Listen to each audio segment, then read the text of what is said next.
Yo, good evening, USA, International, Canada, Long Island, aka Strong Island, plus the five spots of Brooklyn, Bronx, Manhattan, Staten Island, Queens. This is your man and homie G Money Stacks, aka the Gregonator, YouTuber, creator, host with the most, misunderstood lonely nomad, Queens, New York native, who is also from the neck of the woods of Lawton, Queens, New York, plus independent podcaster. And yes, you're now rocking, listening, streaming, and watching the 135th episode of the entertainment review show Meticulous Vibe Juice podcast. That's right. It's the last episode for 2024. That's the reason why I'm recording this right now, so I can get that out the way. And yes, we're live and direct from StreamYard and YouTube. Welcome everybody. And if you missed out on any episodes whatsoever, don't worry. I am going to be posting some episodes today, so that way you guys don't miss out. That way you guys don't miss out and stuff. In the meantime, grab that subscribe button for me on the YouTube channel page, alongside with leaving a like and a comment along the topics being discussed. Share the videos. Tell a friend to another friend. Spread the word. Word of mouth is important. And of course, I will be handling the rest, where you can listen to on every streaming platform at the end of this recording. Now, despite the fact that 2025 is tomorrow, I know a lot of you out there are probably going to be asked, what are your New Year's resolutions? To be quite frank with you folks out there, I don't really keep up with New Year's resolutions anymore because, for me, when it comes to New Year's resolutions, it's like you're making a promise. It's like you're making a promise to yourself. Not a lot of people could keep up with that, and not a lot of people could actually keep up with the New Year's resolutions and stuff. So that's why I don't really do New Year's resolutions anymore. So there you go right there. And to me, somebody was saying earlier on TMZ Live, Harvey was saying that New Year's resolutions is like, it just sounds like it's being forced on people. And it's a lot of pressure to keep up with everything. It's the same way as trying to commit to, your diets, your weight, whatever it may be, man. And that's why I don't really believe in New Year's resolutions anymore, because it's like making a promise that people can't keep. So you know what I'm saying? And that's why I don't really talk about it, because certain things you want to actually keep to yourself versus the ones that want to put it out there in the whole world. You know what I'm saying? So whatever your resolutions is, just make sure you are fully committed. All right? If you can be committed to relationships, boyfriend and girlfriend, dates, marriages, whatever it may be, then I'm pretty sure you could actually do the same with New Year's resolutions. Only for those who can commit. All right? So that's my take on New Year's resolutions, folks. Now, I'm not going to be doing Music Kool-Aid today, because I want to cut to the chase with some Christmas movies, and on top of that, I will be reminding people in regards to the animated cartoon on Disney Plus that's coming out in January of the 29th of 2025 in a few minutes. So, and How y'all doing, man? I hope y'all ready for 2025 and stuff. And if y'all plan to watch the ball drop by Times Square, please be careful out there. Stay warm. Put layers on, even if it's two pairs of pants, two pairs of sweaters, turtleneck, scarf, hoodies, whatever, two jackets, whatever it may be to keep yourself warm. All right. And actually, it's not too bad. It's not too bad, but you never know when the weather might switch up though. So you know what I'm saying. So all right, so I'm gonna cut to the chase to the Chillax Man Cave Popcorn Lounge. All right, we got some movies to go over. Let's do it.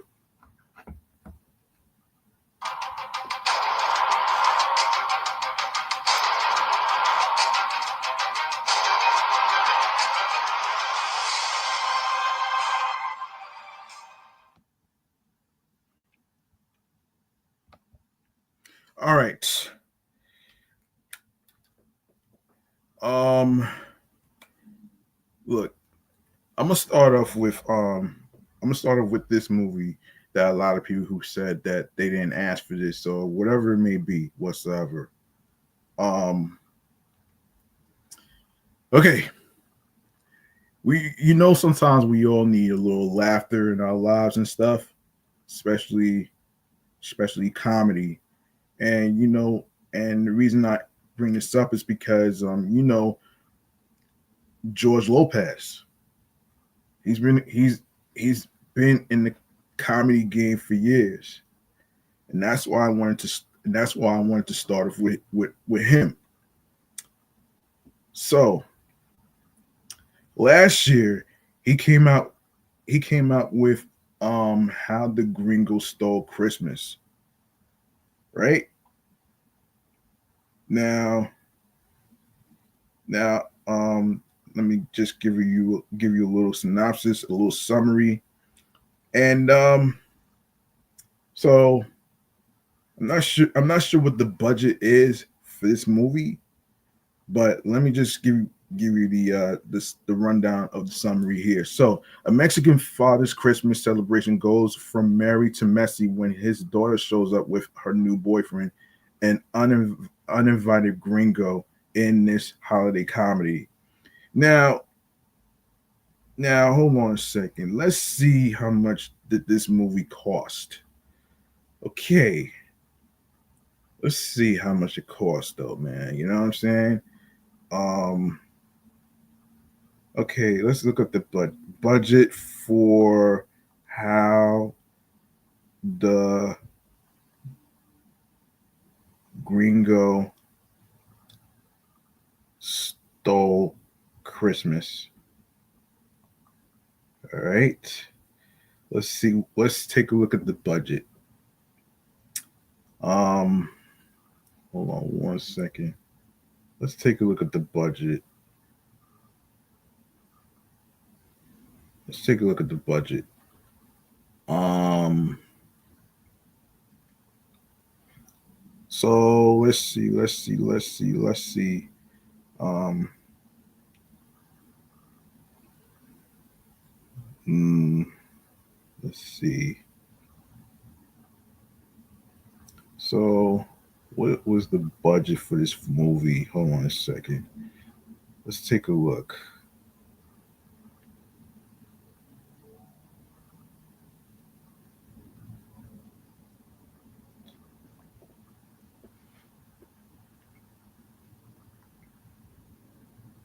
Oops, sorry.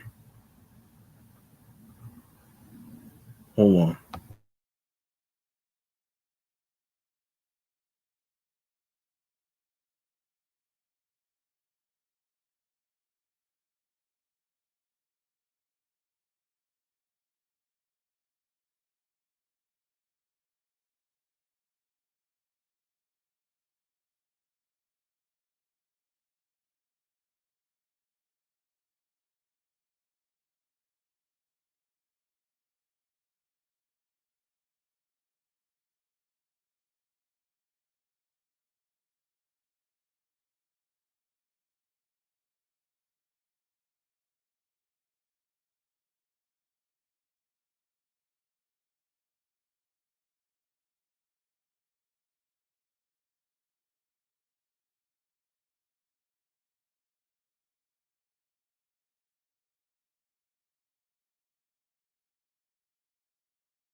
I'm sorry, folks. I was trying to look for the budget for this movie. Apparently, it's not.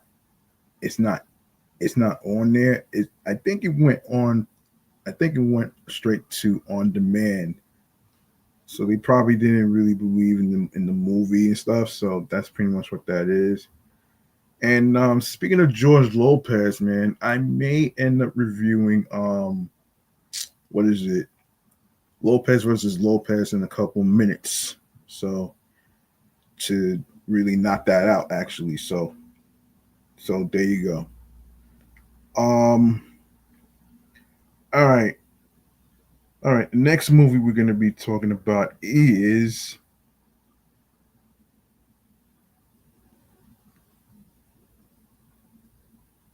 Silent Night. All right. So Silent Night is a 2023 American action thriller film directed by John Woo and stars Joe Kinnaman, Scott Kid Cudi, Miss Miscudi, excuse me, Harold Torres, and Catalina Cedino, excuse me, Moreno. The film, which features minimum spoken dialogue, follows an aggrieved, aggrieved father avenging the death of his son, who was killed by local gang members in a drive-by shooting. And yes, and yes. Now, right. So now I'm not sure what the budget for this movie is, but it's not saying anything. But Silent Night was Woo's first American film since Paycheck in 2003. Filming took place in Mexico City from April to May 2022. It was released by Lionsgate in the United States on December 1st, 2023, to mixed reviews from critics and only grossed $11 million. I'm not sure what the budget is, but let's see. So it's not saying what it is actually, but anyway, so all right. So in the United States and Canada, the film was released alongside Renaissance, a film by Beyonce, um, Godzilla minus one, The Shift, and was originally projected to gross $6 to $8 million from 1,870 theaters in its opening weekend. After making $1 million on its first day, including $250,000 from Thursday night previews, estimates were lowered to $2 to $3 million. It went on to debut $3 million, finishing ninth. Critical response on the review aggregator website Rotten Tomatoes: 59% of 120 critics reviews are positive, with an average rating of 5.7 out of 10. The website's consensus reads: Silent Night reaffirms that an action movie doesn't need much dialogue if the set pieces are solid enough, and that even second tier John Woo can be worth the price of admission. Metacritic, which uses a weighted average, assigned the film a score of 53 out of 100, based on 29 critics indicating mixed or average reviews. Audiences surveyed by CinemaScore gave the film an average grade of C on an A plus to by PostTrack gave it a 67% overall positive score, with 38% saying they would definitely recommend the film. David Ehrlich of IndieWire panned the film, grading it a D, and stating that the kindest thing I can say about John Woo's latest film is that its worst moments don't resemble in the cinema of John Woo at all. Kyle Smith of the Wall Street Journal criticized the decision to have no dialogue in the film, stating that the result is surprisingly dull. Peter DeBruge of Variety wrote, Silly as it might be, Silent Night gives audiences reasons to get excited about the Hong Kong innovator once again, ranking as one of the few bloody Christmas counter programmers since Die Hard that feels worthy of repeat viewing down the road. Frank Sheck, Frank Sheck of the Hollywood Reporter wrote, "It's to Wool's and screenwriter Robert Lynn's credit as well. The fiercely commanding, intensely physical performance by Kinnaman that the film's lack of dialogue proves not a gimmick but an asset. Norma Desmond would surely have approved." He noted the film's highlight was not one of many lavishly staged gun battles, but an intensely brutal, lengthy hand-to-hand combat between Brian and one of players' minions that makes the classic fight scene in Hitchcock's um, torn curtain seem like a schoolyard tussle.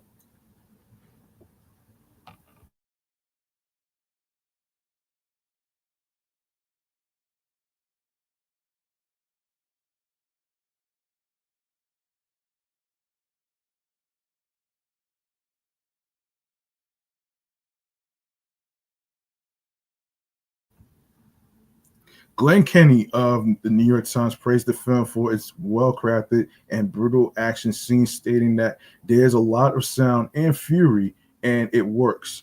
This is suspenseful and cathartic, and even the schmaltzy stuff is so distinctly John Woo that it's welcome. Com gave the film a score of 4 out of 4 stars, considering it to be among the best films directed by Wu and one of the most deliriously cinematic movies of the year.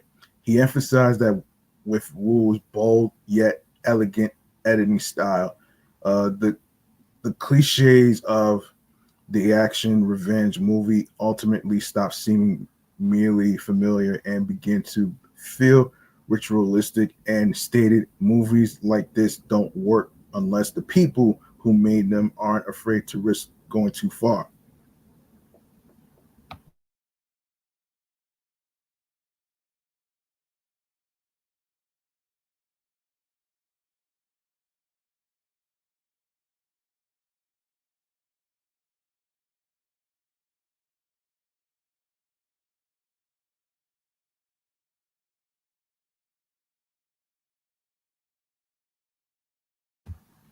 Sometimes if they keep pushing and pushing, they overcome any supposed rational objections the viewer might have, and there's a breakthrough.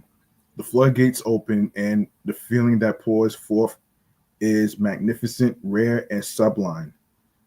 In 2024, film critic Scott Tafoya, a colleague of sites of RogerEbert.com, included Silent Night in his video game series, The Uninvolved. No, excuse me, The Unloved, where he expressed disappointment in how very few people seem willing to engage with the visual language of the movie. He reasoned that Wu relied purely on his chops as an image maker to tell the story of Silent Night, an admittedly simplistic, perhaps too contemporary story of revenge modeled on the more popular retrograde version of action cinema from the last 20 years. Tafoya summarized that as a work of incredibly intelligent visuals of storytelling without a spoken word, this is a triumph. And as a John Woo film, it's an instant classic to rank among his best. Okay, next we have next we have um next we have Jack Frost.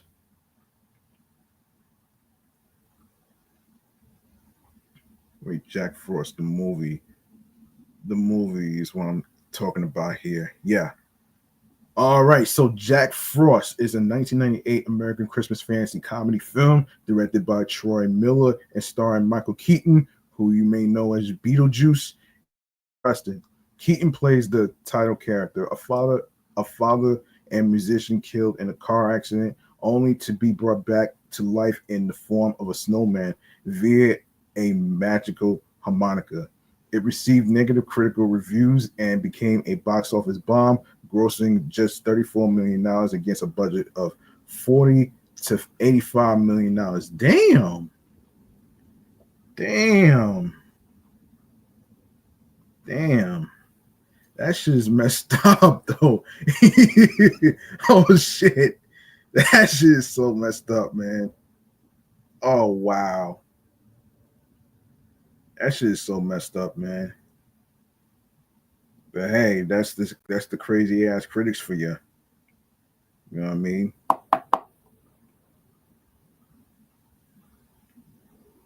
Um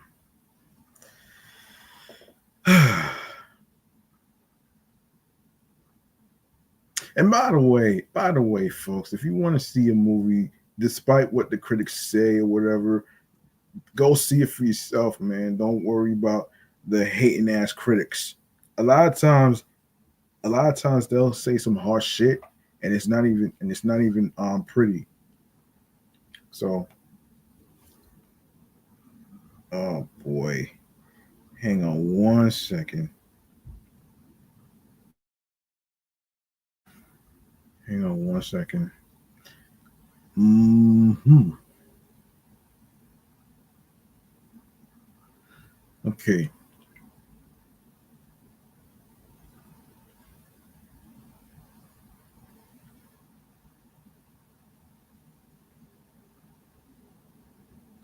Yes, this is what I was about to do. Hold up.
All right.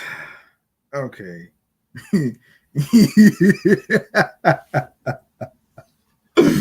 Oh man, I had to really do this though. Not because the movie bombed, but because I wanted to do it because of the damn douchebag critics, man. they always want to they always want to they always want to demean somebody because it's not listen, there's no such thing as a perfect movie, folks. There's no such thing. It's either you with it or you're not. So let's cut it out with this stupid narrative, all right? All right. So the budget for this for the so the budget for this movie is between 40 to 85 million dollars. So,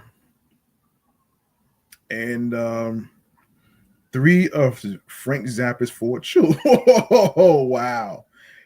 Three of Frank Zappa's four children, um Dweezy, no Dwizzle, Zappa, Ahmet Zappa, and Moon Unit Zappa appear in the film. Oh wow. Oh my gosh. All right, hold on a second.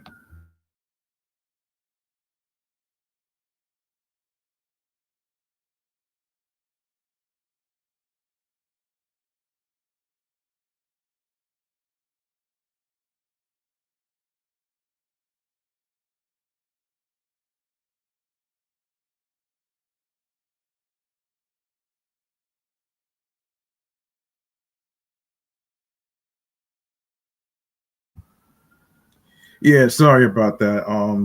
Loud siren. All right, so let's take a look at the reception here, man. Produced on an $85 million budget, Jack Frost took in $7 million on its opening weekend, ranking in third place behind Star Trek Insurrection and A Bug's Life. It went on to gross less than $34.6 million in North America, becoming a box office flop. Damn. Critical response on review aggregator Rotten Tomatoes, Jack Frost holds an approval rating of 19% based on 58 reviews, with an average score of 3.90 out of 10. The website's critical consensus reads sentimental schmaltz and uninspired storytelling sink this film. On Metacritic, the film received a score of 40 based on 25 reviews, indicating mixed or average reviews. Audiences surveyed by CinemaScore gave the film a B plus on a scale of A to F. Roger Ebert Roger Ebert gave the film 1 out of 4 stars, writing, "It's possible for the Jim Henson folks and Industrial Light and Magic to put their heads together and come up with the most repulsive single creature in the history of special effects. And I am not forgetting the Chucky doll or the desert intestine from Star Wars." Ben Folk of Empire gave the film a 3 out of 5 stars, saying, "Despite an astonishingly dodgy looking central character, this is a children's flick that doesn't apologize for being so, and in an environment where even cartoons are suffered full of gags purely for the grown-ups. That's remarkably refreshing." Janet Maslin of the New York Times gave the film a sardonically positive review, saying, in quote, "As one more Hollywood approach to look on the sunny side of fatality, Jack Frost is so sugar-coated that it makes other recent efforts in this genre look blisteringly honest. On the other hand, it's just cheerful and bogus enough to keep children reasonably entertained." Damn. Oh man. Damn, that's crazy, man. All right. Elf. Hold on.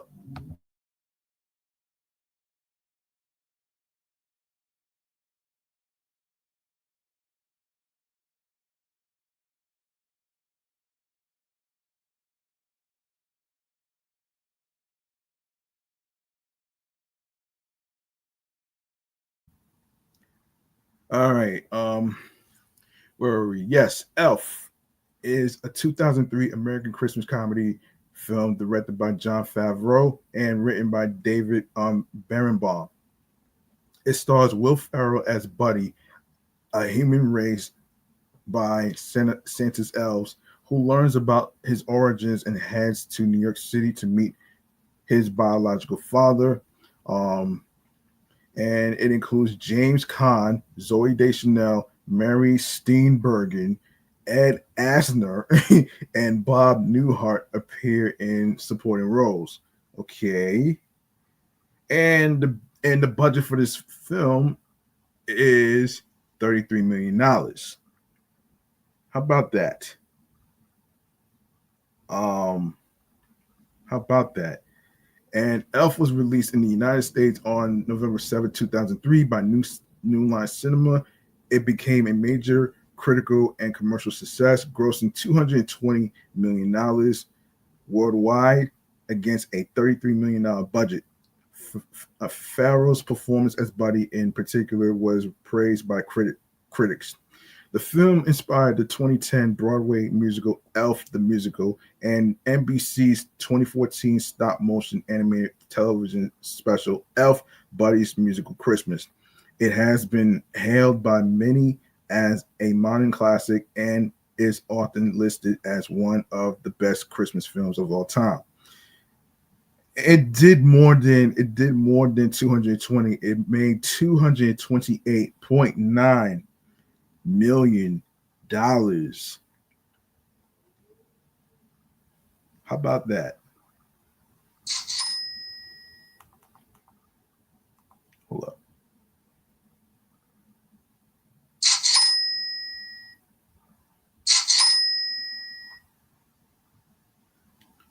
All right, so let me see. So let's go over the music soundtrack. So the soundtrack was released on New Line Records in November 2003 in the United States and in October 2005 in the United Kingdom, including its signature song "Baby It's Cold Outside" by Deschanel and Leon Redbone, which was released as a single. It was certified gold by the RIAA in April 2011, having sold 695,000 copies in the United States. It is the second highest selling soundtrack album for a Christmas themed film since Nielsen's SoundScan started tracking music sales in 1991, behind only the Polar Express. Now the tracks goes like this. So Pennies from Heaven by Louis Prima, Sleigh Ride, Ella Fitzgerald and the Frank D. Vo Orchestra, Let It Snow, Let It Snow, Let It Snow by Lena Horne, Sleigh Ride and Santa Claus Party, Ferrante and and Teicher and Les Baxter. Baby It's Cold Outside by Leon Redbone and Zoe Deschanel. I didn't know Zoe Deschanel was a singer until she was an actor when she did New Girl years ago. Jingle Bells by Jim Reeves, The Nutcracker Suite, Brian Setzer Orchestra, Christmas Island by Leon Redbone, Santa Baby, Eartha Kitt, and the Henry Renee Orchestra, Winter Wonderland by the late great Ray Charles, Santa Claus is Coming to Town by Eddie Arnold, and Nothing from Nothing by Billy Preston. The score to the film, composed and conducted by John Debney and performed by the Hollywood Studio Symphony, was released by Varice Saraband. All right, so let's go to the box office breakdown. Elf grossed $178 million in the United States and Canada and $50.4 million in other territories for a worldwide total of $228.9 million against a budget of $33 million. The film opened at number two at the box office in the United States with $31.1 million, finishing behind The Matrix Revolutions. Also in its it top Yes, it topped the box office in its second week of release, beating out Master and Commander, The Far Side of the World, and earning $26.3 million. Additionally, Elf went on to compete against another family-oriented film, Brother Bear. In the United Kingdom, it opened in second place behind Love Actually. The 2018, 2019, and 2020 reissues earned $442,000, $786,000, and $2 million respectively.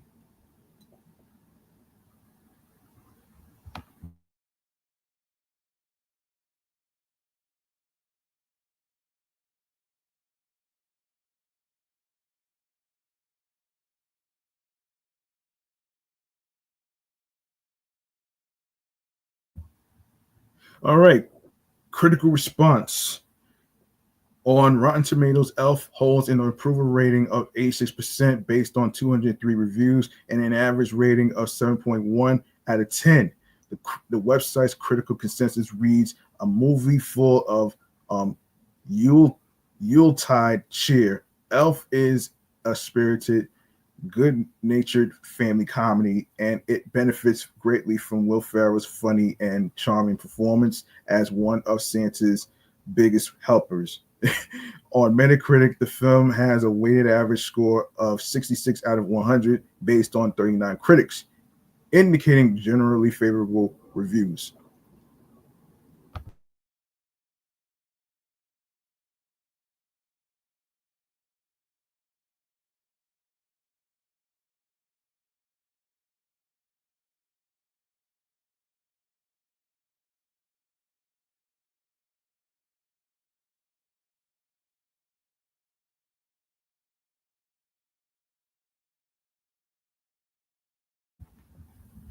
Audiences polled by CinemaScore gave the film an average grade of A minus on an A scale of A plus to F scale. Ebert, Roger Ebert of the Chicago Sun-Times gave it 3 stars out of 4, calling it one of those rare Christmas comedies that has a heart, a brain, and a wicked sense of humor, and it charms the socks right off the mantelpiece.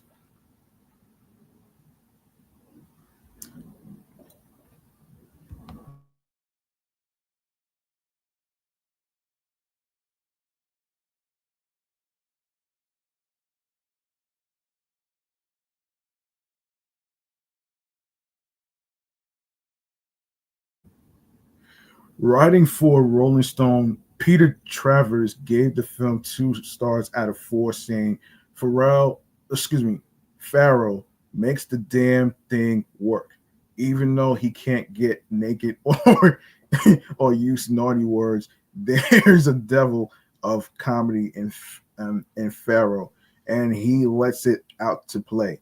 Director John Favreau has the good sense to just stand out of his way.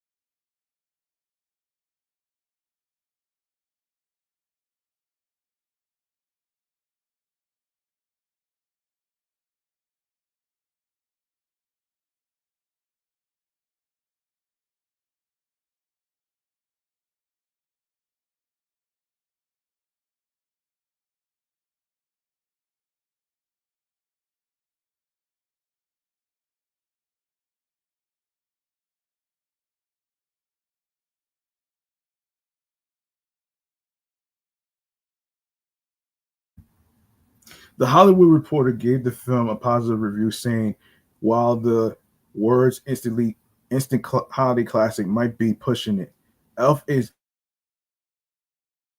a breezily entertaining, perfectly cast family treat."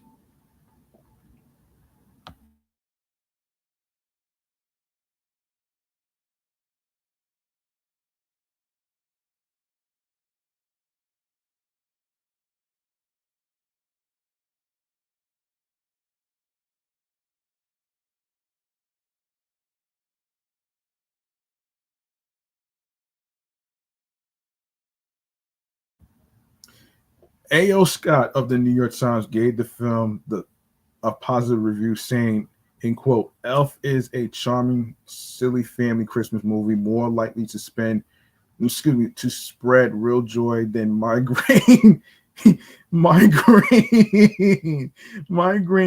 indigestion, and sugar shock. Oh shit! Oh man!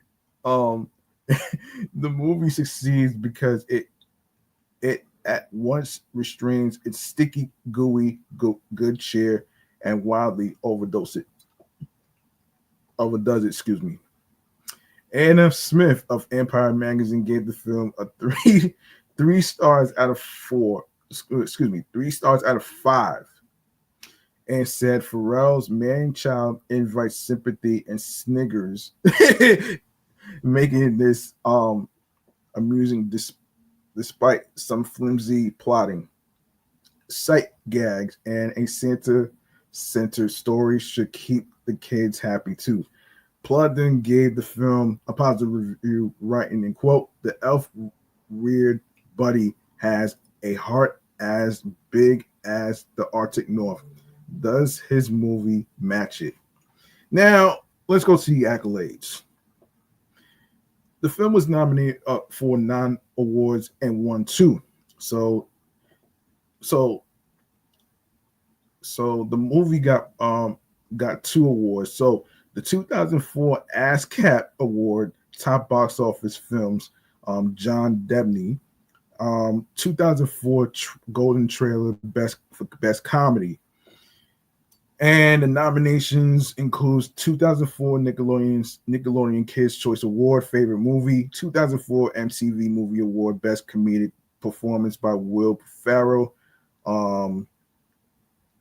2004 PFCS Award Best Live Action Family Film and Best Use of Previously Published or Recorded Music, 2004 Teen Choice Award Choice Movie Actor Comedy by Will Ferrell and Choice Movie Comedy, 2005 Golden Satellite Award Best Youth DVD.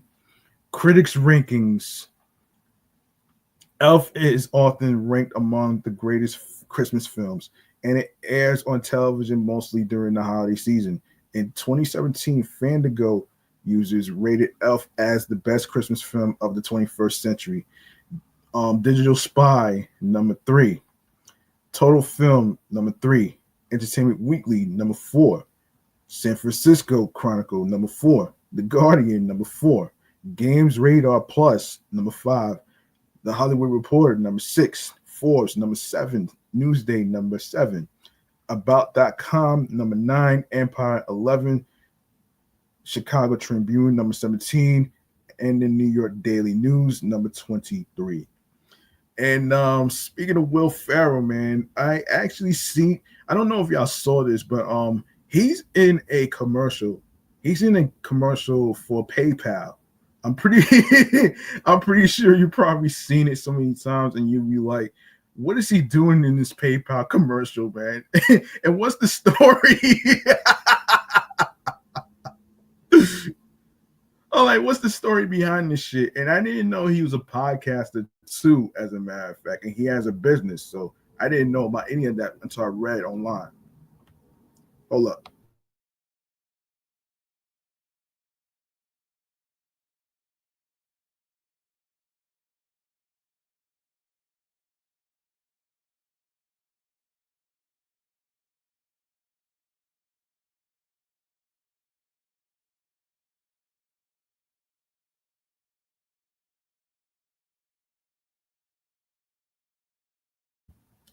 All right, the next movie, Christmas related, is Bad Santa.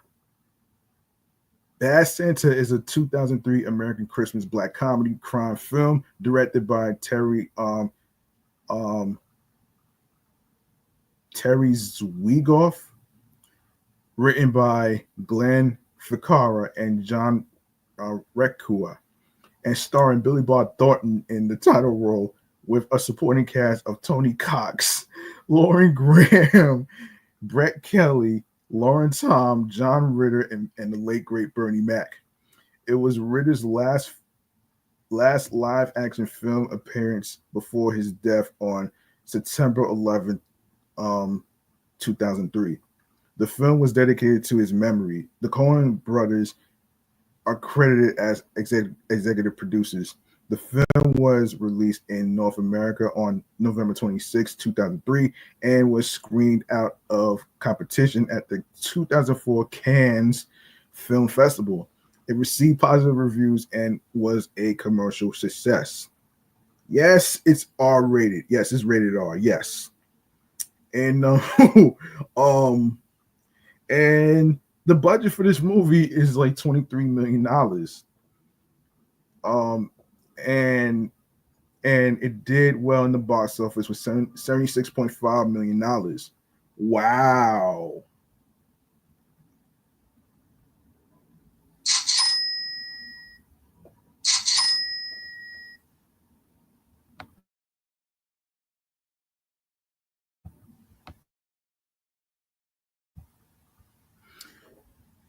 All right.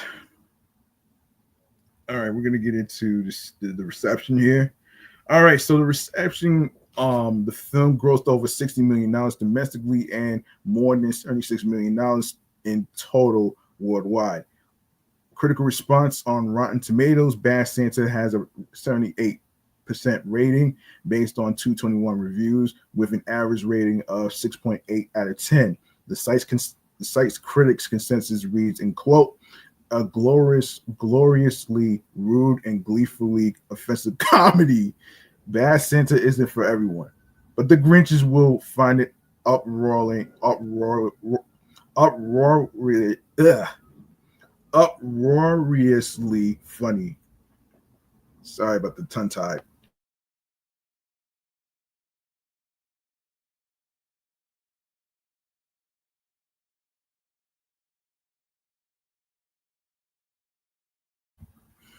I didn't mean to get myself tongue tied, folks. Forgive me. Oh shit. On Metacritic, the film has a score of 70 out of 100 based on 38 critics, indicating generally favorable reviews. Audiences polled by Cinema Score gave the film a B grade on an A plus to F scale. An editorial in the Washington Times likened the movie to an evil twin of Miracle on 34th Street and chided the Walt Disney Company for allowing such a beloved figure as Santa Claus to be trashed by Miramax Films. Formerly, what is it? Now is like Dimension Films, then parent company, and then a Disney subsidiary. Shit.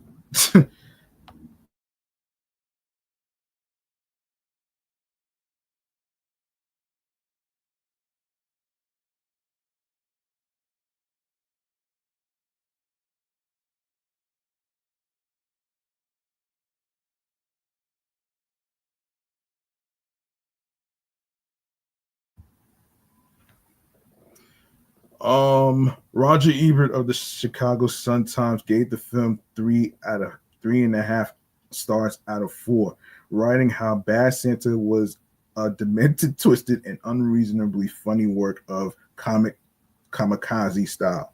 Now, I didn't know there was a sequel to this, so let's get it. I didn't know there was a sequel to this though. So on October 29th, 2015, it was announced that Billy Bob Thornton would return for Bad Santa 2, and that filming would begin in Montreal in January 2016 for a scheduled release of Christmas 2016. On November 3rd, 2015, it was announced that Mean Girls director Mark Waters would direct the film. On November 19th, 2015, it was announced that Kathy Bates would join the cast as Willie's mother, and that Brett Kelly and Tony Cox would reprise their roles from the first film. On December 21st, 2015, it was announced that Bad Santa 2 would be released on November 23rd, 2016. On January 6th, 2016, Christina Hendricks joined the cast.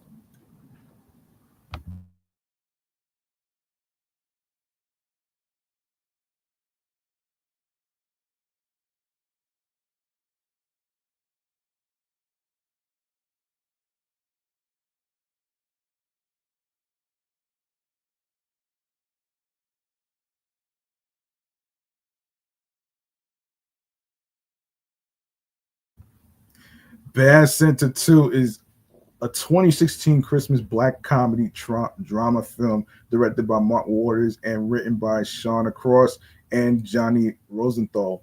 A sequel to the 2003 film Bad Santa, the film stars Billy Bob Thornton, Tony Cox, Brett Kelly, Kathy Bates, and Christina Hendricks, and features criminals Willie and Marcus again teaming up to work as Santa and an elf, respectively. This time to rob a Chicago charity on Christmas Eve. Oh my gosh. And yes, it's another rated R movie too. Yeah.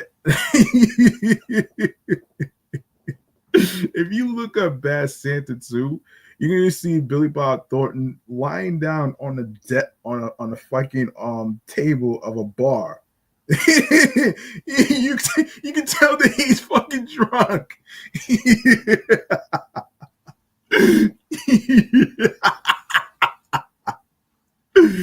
Oh shit.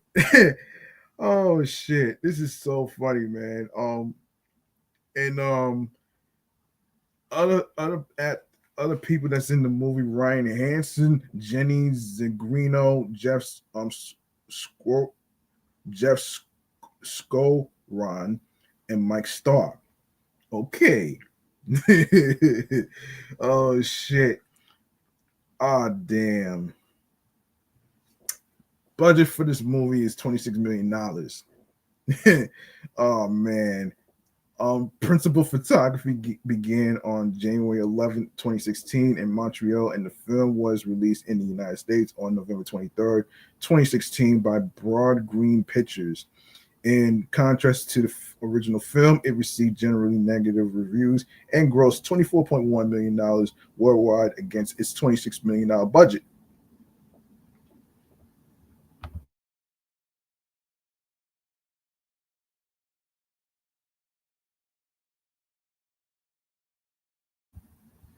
Making it a box office bomb. Damn. Damn.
Oh man, that poor rated R movie of a sequel. Wow. Wow. Wow, that's crazy, man. That's fucking crazy. That's insane. Wow. Yeah, so Bad Santa 2 grossed $17.8 million in the US, in the United States and Canada, and $5.4 million in other countries, for a worldwide total of $23.2 million against a production budget of $26 million. Oh man. Bad Santa 2. Bad Santa 2 opened alongside Moana, Rules Don't Apply, and Allied, and was expected to gross 15 to $20 million from 2009-20 theaters over its first 5 days. The film ended up grossing $9 million over its first 5 days, $66.1 million in its opening weekend, finishing below expectations and seventh at the box office. It was also down 46% from the 5 day opening of the first film, which made $16.8 million in 2003. Critical response. On Rotten Tomatoes, Bad Santa 2 holds an approval rating of 23% based on 135 reviews, with an average rating of 4.2 out of 10. The site's critical consensus reads, loaded up with the same uh, Scott, Scott, scatological and misanthropic humor as its predecessor, but precious little of its heart or genuine wit. Bad Santa 2 presents a foul-mouthed shadow of Christmas past.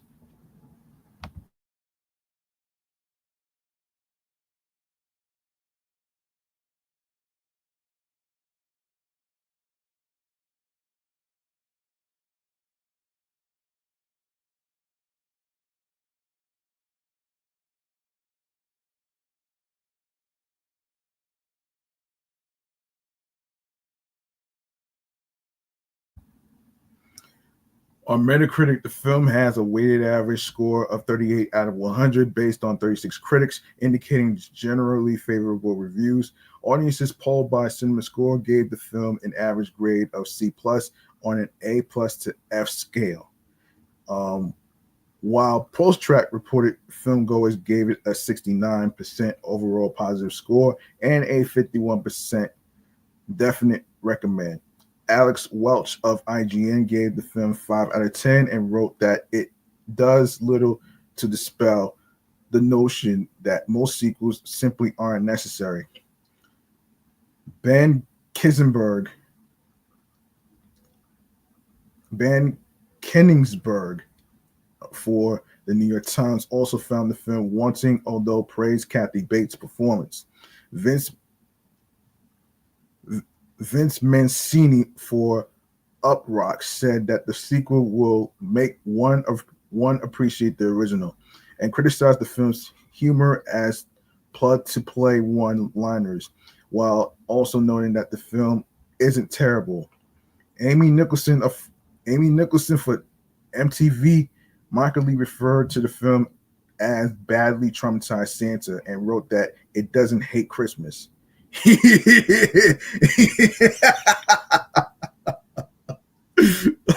Oh man. Damn, that's messed up. That shit is messed up right there, man. Oh man. So, all right, now we go to the Santa Clauses. One moment.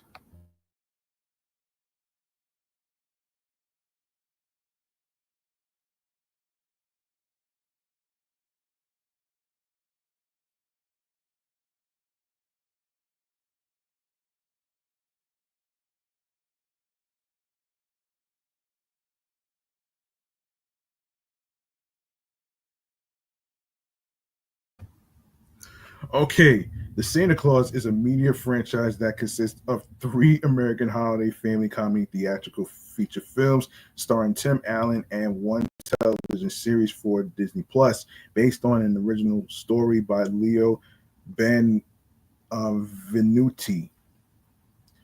and Steve Rudnick. The plot centers around Scott Calvin's transformation into Santa Claus and his adventures thereafter. And yes, Tim Allen, Judge Reinhold, Wendy Crewson, Eric Lloyd, Elizabeth Mitchell, and Liliana Muni. No, Mumi. Oh, shit. And the budget for this movie was $99 million. And it did $470 million in the box office. Wow. Okay. Okay. I could dig that.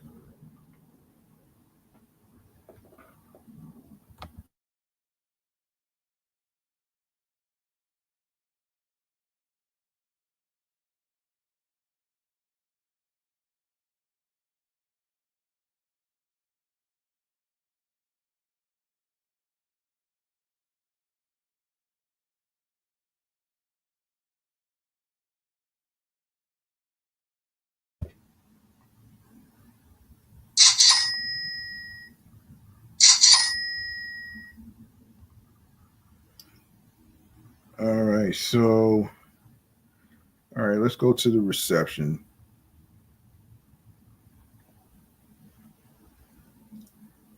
No, wait.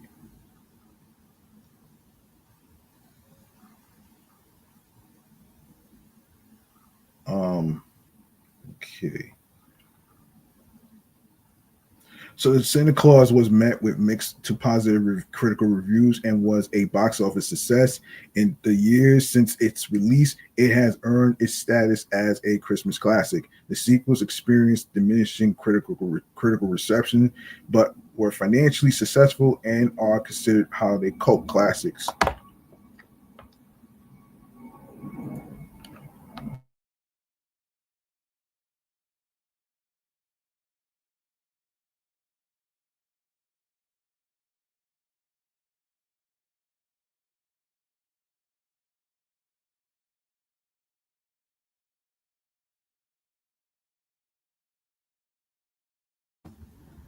Okay, can we stop calling it a cult and just call it a classic? Just say classic, man. Like, stop with this cult classic shit, man. Like, seriously.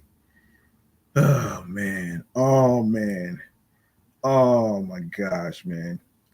The franchise continued with a television series, The Santa Clauses, which premiered on November 16th, 2022. I'm not gonna review that. Um I'm not gonna review that actually. So yeah, that's interesting. Wait a minute here. Wait a minute here. Actually, hold on a minute here. So So the Santa Claus is a 1994 American Christmas fantasy um, comedy film directed by John Pasquin and written by Leo Benvenuti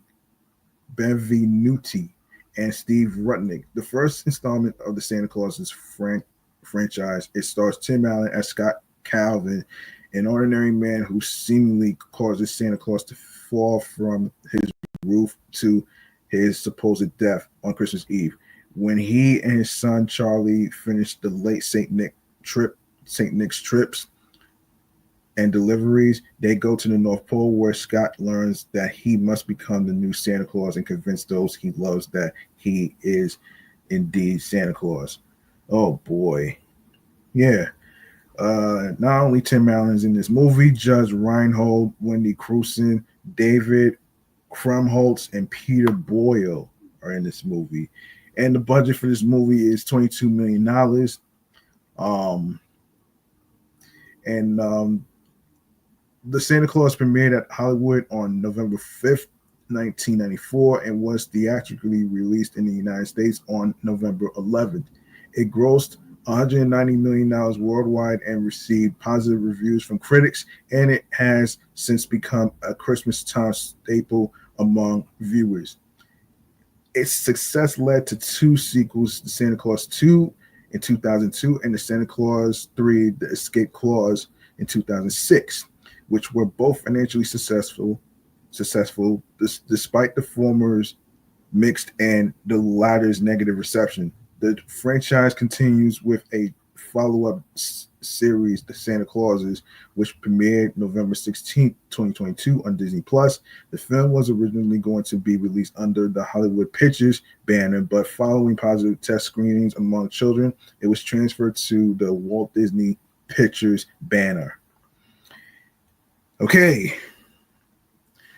The box office, the Santa Claus grossed $145.3 million in the United States and Canada, and $45 million in other territories for a worldwide the total of $190.3 million. The film grossed $19.3 million in its opening weekend, finishing second at the U.S. box office behind Interview with the Vampire, which opened with $36 million. In its second weekend, it grossed $17.1 million, finishing third over the 3-day Thanksgiving frame. It then made $20.4 million. In November 2020, with the COVID-19 slamdemic limiting new releases, The Santa Claus was re-released into 1,581 theaters and grossed $711,000. Freeform and AMC have played the film on television during the holiday season with record ratings. Critical response on Rotten Tomatoes, the film holds an approval rating of 73% based on 59 reviews, with an average rating of 5.9 out of 10. The website's critics consensus reads, and quote, "The Santa Claus is utterly undemanding, but it's firmly rooted in the sort of good old-fashioned holiday spirit missing from too many modern Yuletide films." On Metacritic, the film has a weighted average score of 57 out of 100 based on reviews from 13 critics, indicating mixed reviews.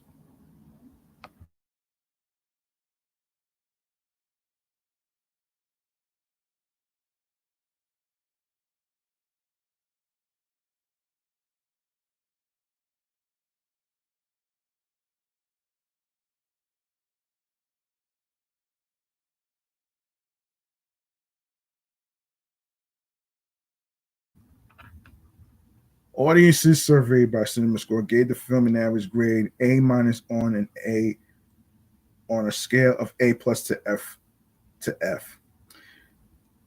Sandy Davis of the Oklahoman um, ended up placing the film sixth overall on her list of the best films in 1994.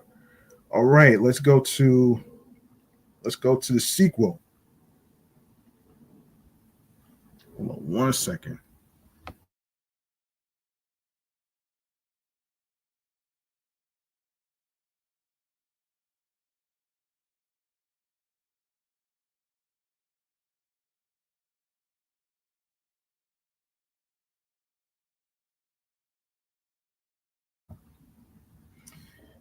The Santa Claus 2 is a 2002 American Christmas fantasy comedy film directed by Michael Lembeck in his directorial debut.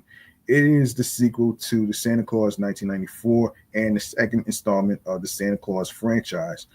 All of the principal actors from the first film, including Tim Allen, Eric Lloyd, Judge Reinhold, Wendy Crewson, and David Krumholtz, reprise their roles and are joined by Elizabeth Mitchell, Spencer Bracelin, and Leanna Mumi.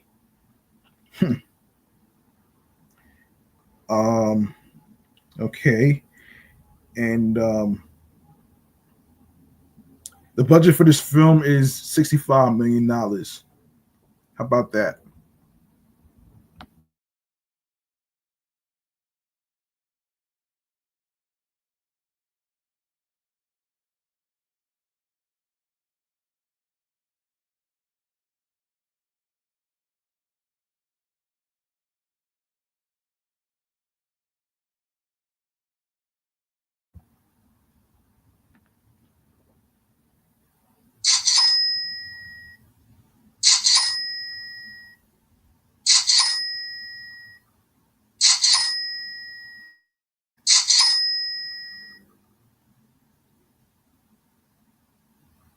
The Santa Claus 2 premiered in Los Angeles on November 1st, 2002, and was theatrically released in the United States on November 1st. The film received mixed reviews from critics and grossed $172 million worldwide on a $65 million budget. It was followed by another sequel, The Santa Claus 3, The Escape Clause, which I'll talk about next, released in 2006. Now we go to the reception. Critical response on Rotten Tomatoes. The film has an approval rating of 56% based on 122 reviews with an average rating of 5.6 out of 10. The site's critical consensus reads, though it's harmless as family entertainment and has moments of charm, The Santa Claus 2 is also predictable and forgettable. On Metacritic, which assigns a normalized rating to reviews, the film has a weighted average score of 48 out of 100 based on 26 critics, indicating mixed or average reviews. Audiences polled by CinemaScore gave the film an average grade of A on an A plus to F scale.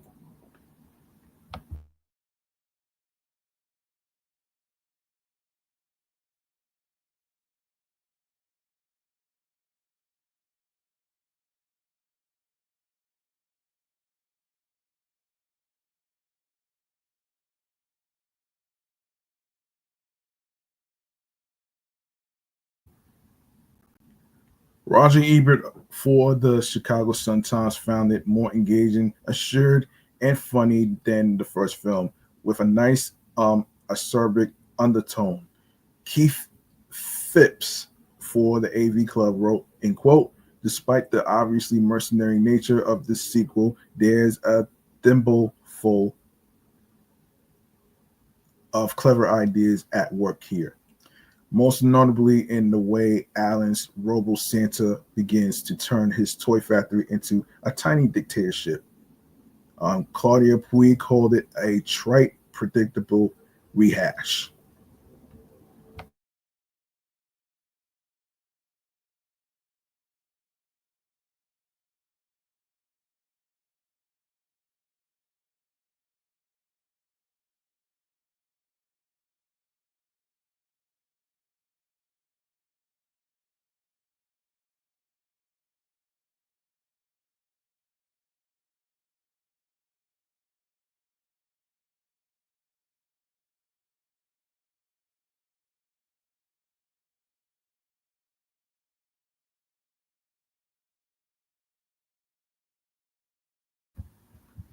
The Santa Claus 2 was nominated for a Saturn Award for Best Fantasy Film, but lost to The Lord of the Rings, The Two Towers.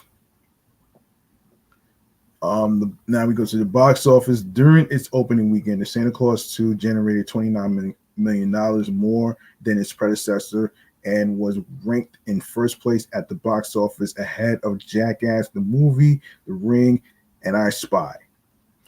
While the film was overtaken by 8 Mile a week later, it still made a total of $24.7 million. It would later go on to compete against Harry Potter and the Chamber of Secrets and Die Another Day. These three sequels would win the Thanksgiving weekend. The film would run strong at the box office, while dominating Disney's other film, Treasure Planet. The Santa Claus 2 grossed $139.2 million in the United States and Canada and $33.6 million in other territories, for a total of $172.8 million against a production budget of $65 million. It was the fifth highest grossing holiday movie. Okay. And now we go to the soundtrack. Everybody Loves Christmas. And by the writers of Eddie Money and Ronnie Spector. Santa Claus Lane by Hilary Duff. Santa's Got a Brand New Bag, She Daisy. Jingle Bells, Brian Setzer. Run Rudolph Run, Chuck Berry. Zat, You Santa Claus. Louis Armstrong. Santa Claus is Coming to Town, Smokey Robinson and the Miracles. Blue Holiday, the Shirelles. Unwritten Christmas, Unwritten Law, and Sum 41. I'm Gonna Lasso Santa Claus by Brenda Lee.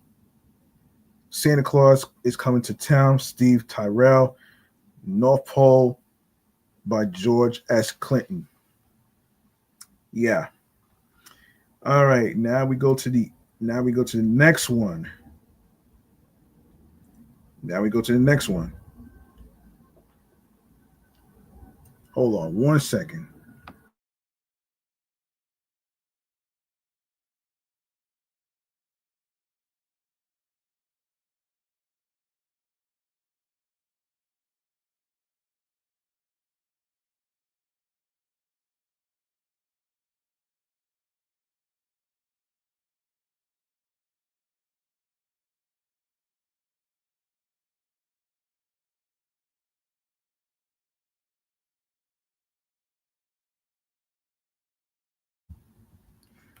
Santa Claus 3, The Escape Clause is a 2006 American Christmas film directed by Michael Lembeck. It is the third installment in the Santa Claus franchise, following the Santa Claus 1994 and the Santa Claus 2 2002. The film features Tim Allen returning as Scott Calvin, who must find a way to reverse a spell by Jack Frost, played by Martin Short, that caused him to lose his title of Santa Claus. Allen and Short had previously worked together in the 1997 Disney comedy film Jungle to Jungle. Most of the supporting actors from the first two films reprised their roles, with the exception of David Krumholtz.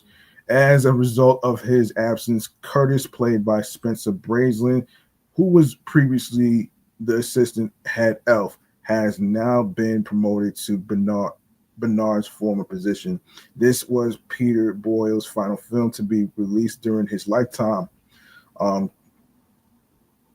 um, its production was completed in February 2006. All right, now, not seeing what the budget is looking like, but it's not saying what the budget is looking like. So the film was theatrically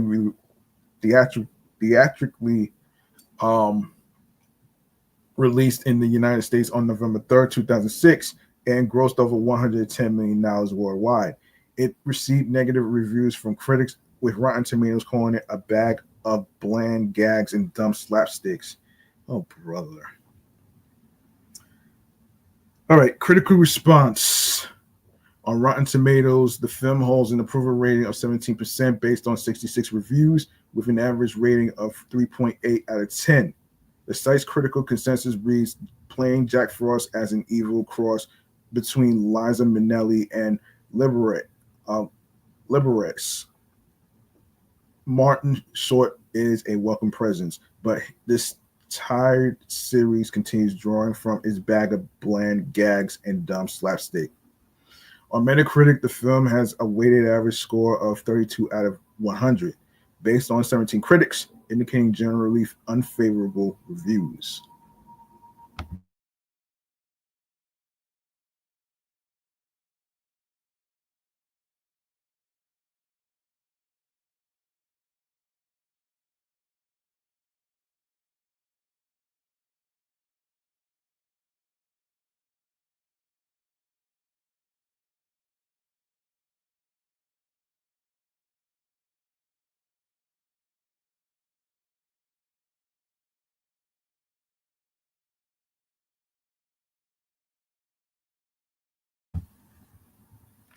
Audiences polled by CinemaScore gave the film an average grade of B plus on an A plus to F scale. Aaron D. Snyder wrote that Allen did the Santa Claus the first time with enthusiasm, the second time with affection, and the third time for a paycheck. Kyle Smith wrote, "We're getting a turkey and a ham for Christmas, a ham for the holidays, excuse me. Santa is so dumb he should be demoted to cleaning up after Jeffrey the giraffe at Toys R Us.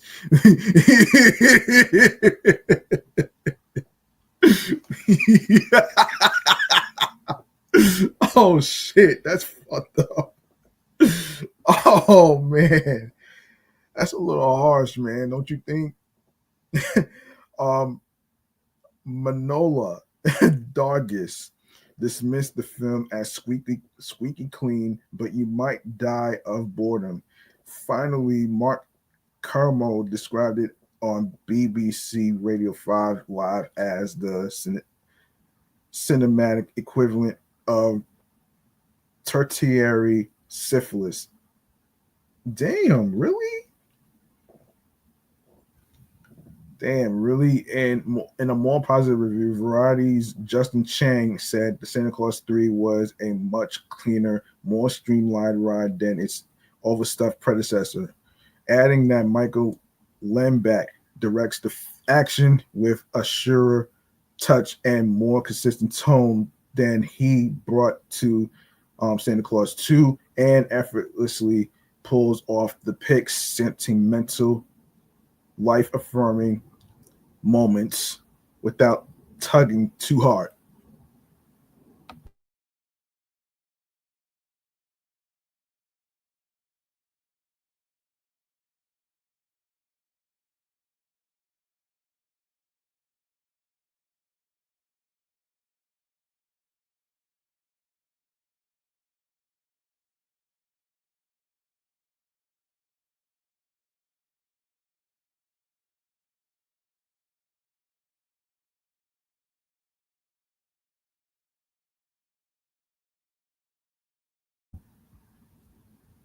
The first two films had become box office successes during their opening weekends, but the Santa Claus 3 was beaten by Borat for the number one spot.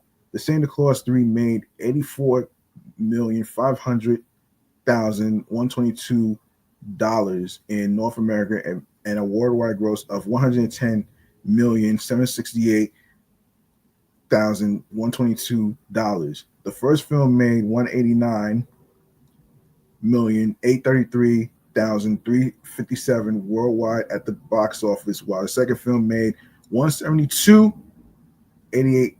Excuse me, 850. Hold on.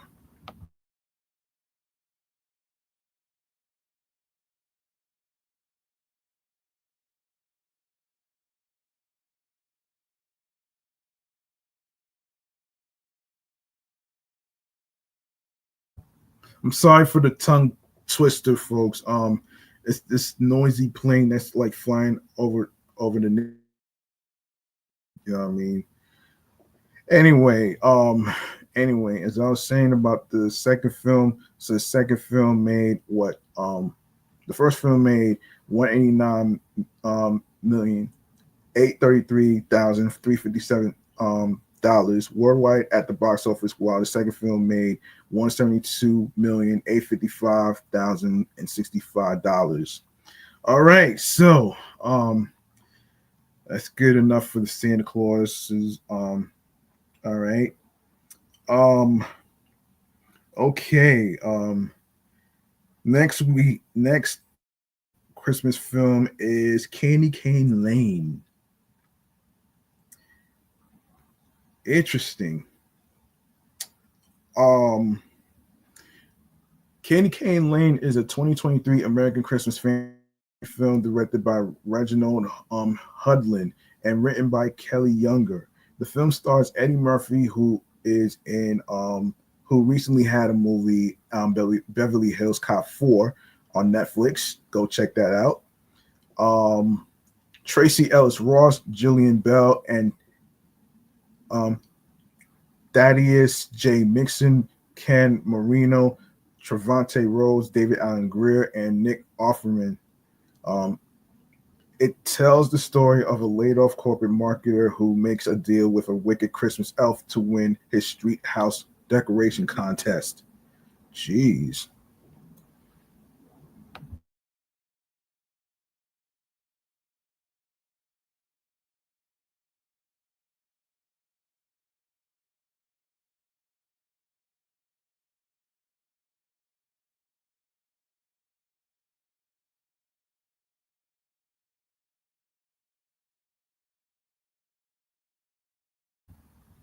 Unfortunately, there's no budget for this, but this was distributed by Amazon Prime Video. Of course, was released by Amazon Prime Video.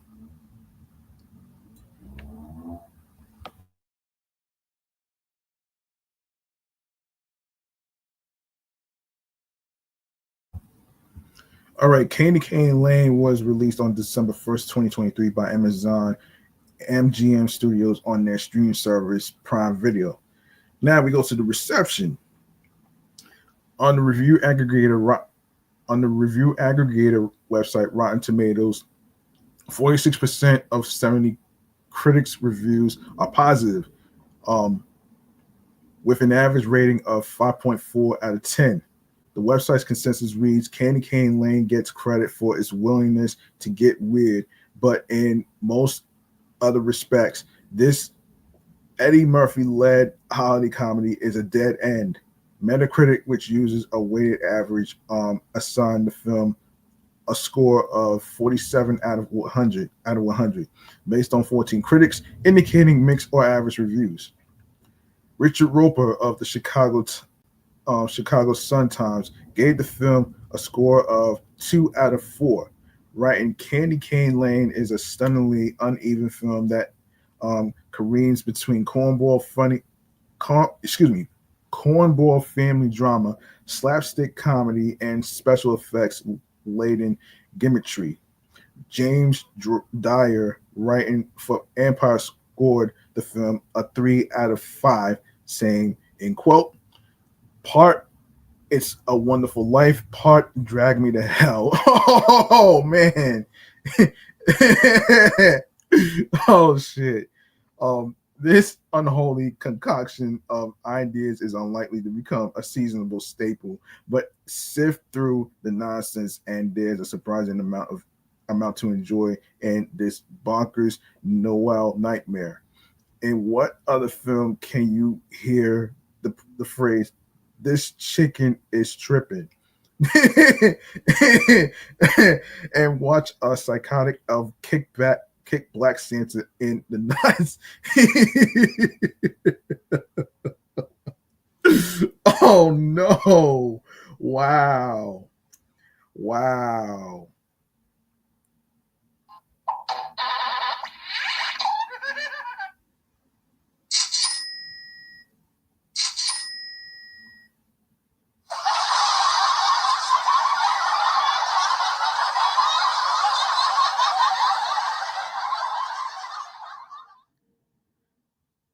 Owen Gleiberman of Variety criticized Murphy's persona as being too forced. He further explained, I wouldn't call Candy Cane Lane one of Murphy's good comedies.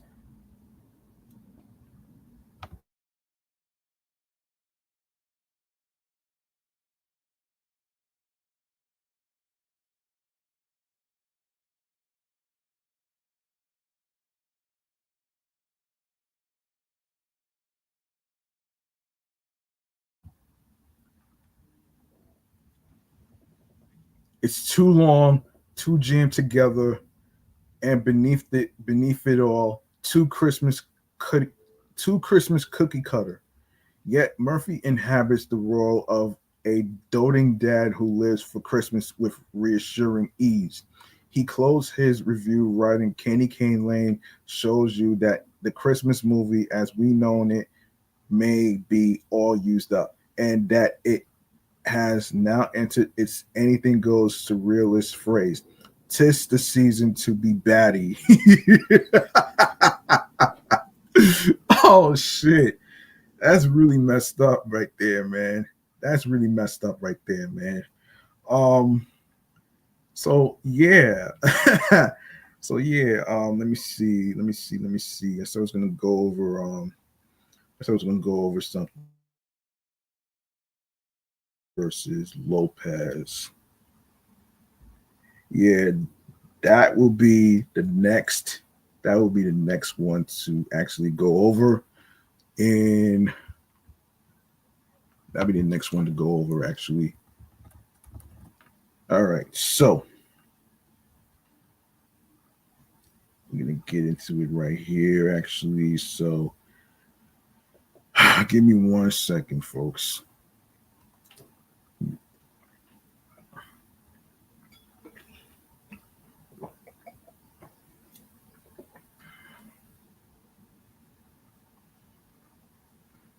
All right, all right. Let's get into some TV show checkouts.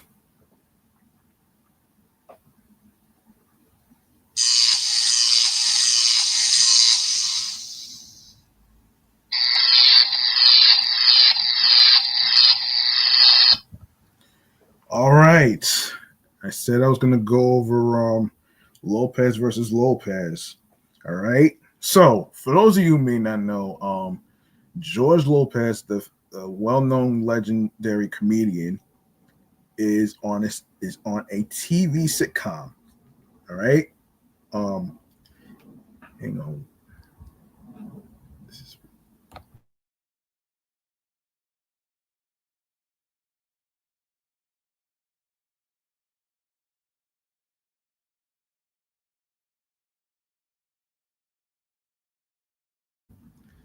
all right. So Lopez versus Lopez is an American sitcom television series created by George Lopez, Mayan Lopez, which is his daughter, and Debbie Wolf that premiered on NBC on November 4th, 2022. Wolf also serves as showrunner and executive producer. It stars Lopez and his daughter Mayan as fictionalized versions of themselves, along with Matt Shively, Bryce Gonzalez, Al Madrigal, and Salinas Leyva in supporting roles. In May 2023, the series was renewed for a second season, which premiered on April 2nd, 2024. In May 2024, the series was renewed for a third season, which premiered on October 18th, 2024. 3 seasons so far. That's not bad, though, man. You know what I'm saying? That is not bad. Not bad. And let's see.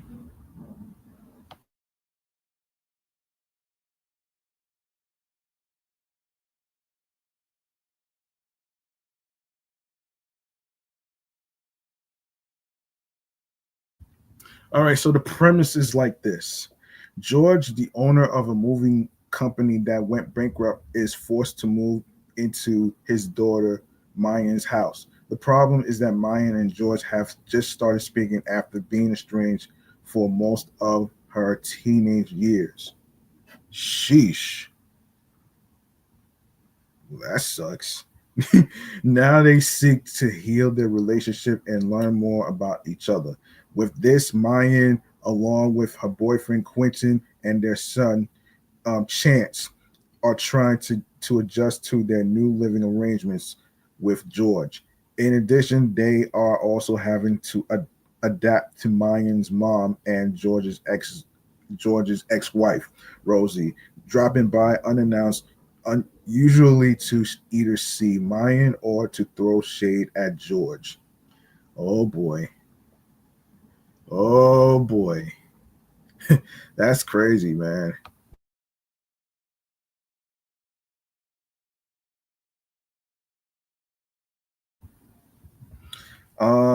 Okay.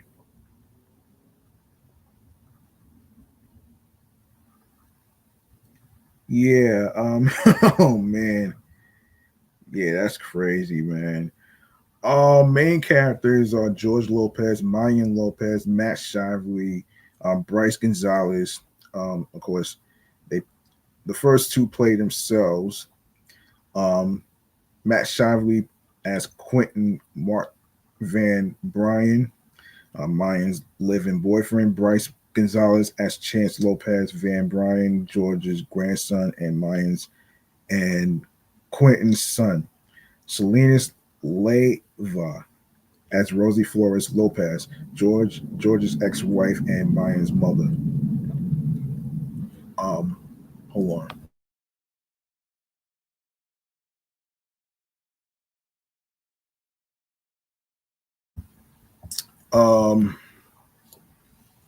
Al Madrigal. as Oscar Rivera, an employee and friend of George's who is frequently stoned. Noel, the rescue dog, as Churro, the Chihuahua family dog. Oh wow. Recurring Lacey Mosley as Brookie, Mayan's co-worker and friend. Aparna Nanchella as Dr. Pocha, a veterinarian and Mayan's boss. Caroline Rhea as Jaina, a rich pushy lady at Mayan's vet. Moises Chavez as Raul, one of George's employees and friends. Liz Torres as Daisy, Rosie's sister. Rita Moreno as Dolores Lopez, George's grandma. Cheech Marin as Carlos, Rosie's Corandero. Stephen Tobolowski as Sam Van Bryan, Quentin's father. Momo Rodriguez as Momo, one of George's employees and friends. Jamie Camille as Josu, Josu, Josue Consuelos, Rosie's boyfriend. And and guest stars Jerry Garcia as Mando, one of George's employees who has become a friend. Adam Colburish, excuse me, as Jerry, a homeowner association member who collects. Maria Canals Barrera as Lily, Rosie's sister. Anna Ray as Flor, Rosie's sister. Nathan Miranda as Robbie. Constance Marie as Connie. Valente Rodriguez as Val. Louis Armand Garcia as Louis. Belita, Moreno as Bella. Michelle Ortiz as Mrs. Garcia, Chance's substitute teacher. Um, Hang on a sec.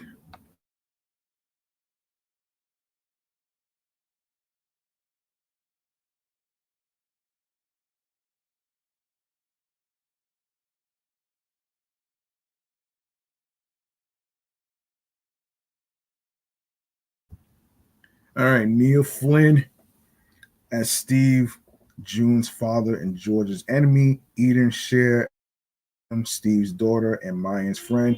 Ken C. Mills as Paloma, Steve's granddaughter and June's daughter. Sophia Magana, Magana as young Mayan. Harvey Gillian, Harvey Gillen as Miguel, Mayan's cousin. Jessica Marie Garcia as Jessica, Mayan's cousin. Oh man. Um, Wait, hold on.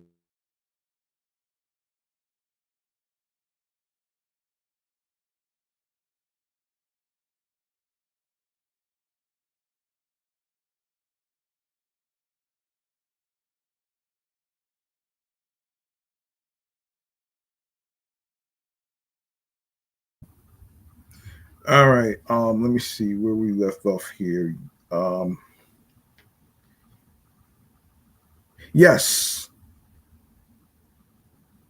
Um, Chelsea Randon as Luna, Mayan's cousin.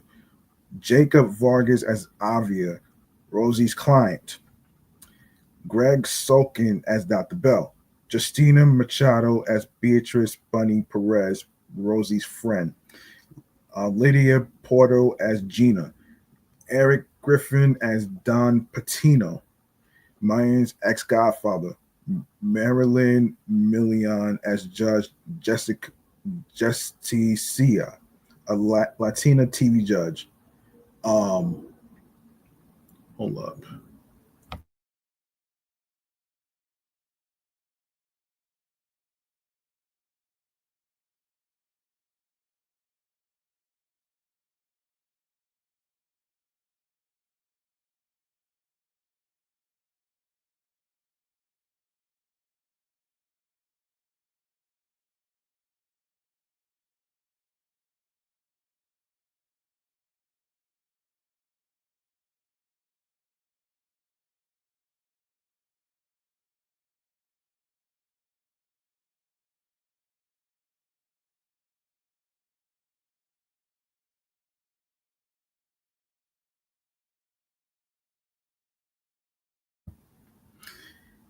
All right. Okay, where were we? Yes. Jesus Zapian as Mr. Reyes, Julie Whitner as Jenny, a client, Danny Trejo as Danny Martinez, George's rival, Melissa Fumero as Natalia, a Latina single mom, Snoop Dogg as Calvin, George's new sponsor, Gabriel Fluffy Iglesias as Iggy, George's sponsor, Vanessa Gonzalez as Gladys, a Latina waitress, Deanna Maria Riva as Olga, a swap meet vendor, Alexandra Madison as Kylie, John Buford as Jax, Tommy Chung as Brian, Oscar's new friend, Marshawn Lynch as Marshawn, a sideline reporter, Jim Plunkett as himself, Pedro Lopez as Wade as Walter, um,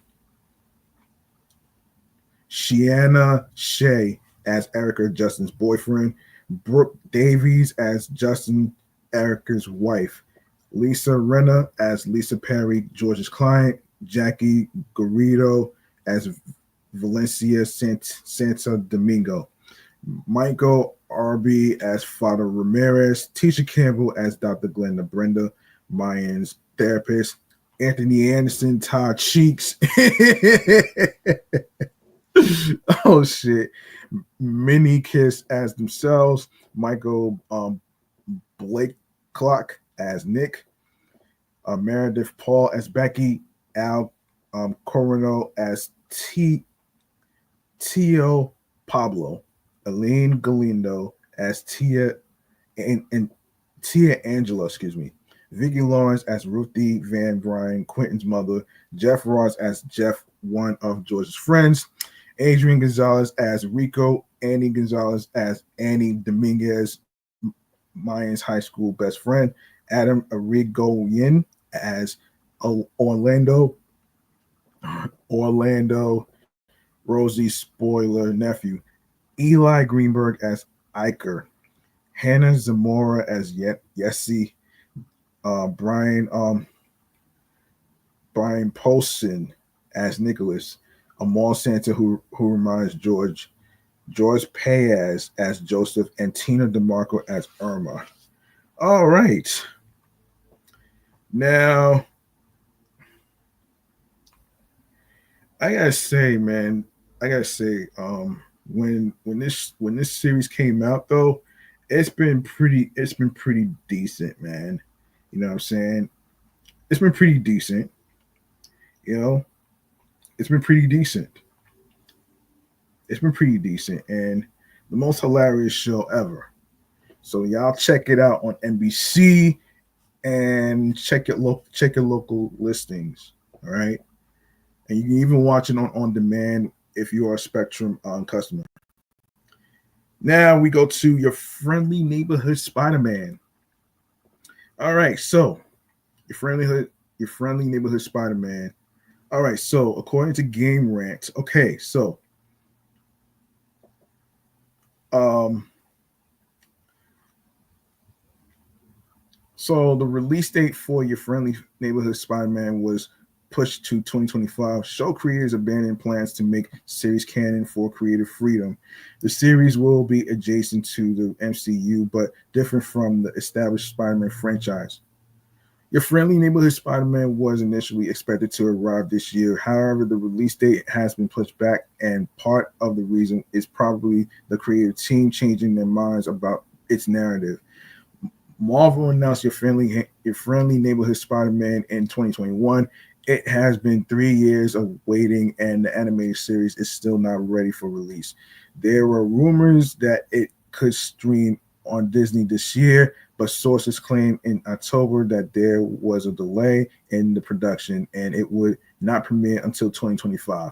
Marvel TV head Brad Winderbaum spoke about the anticipated animated series, and the new information he shared could be among the reasons why fans had to wait longer for the series.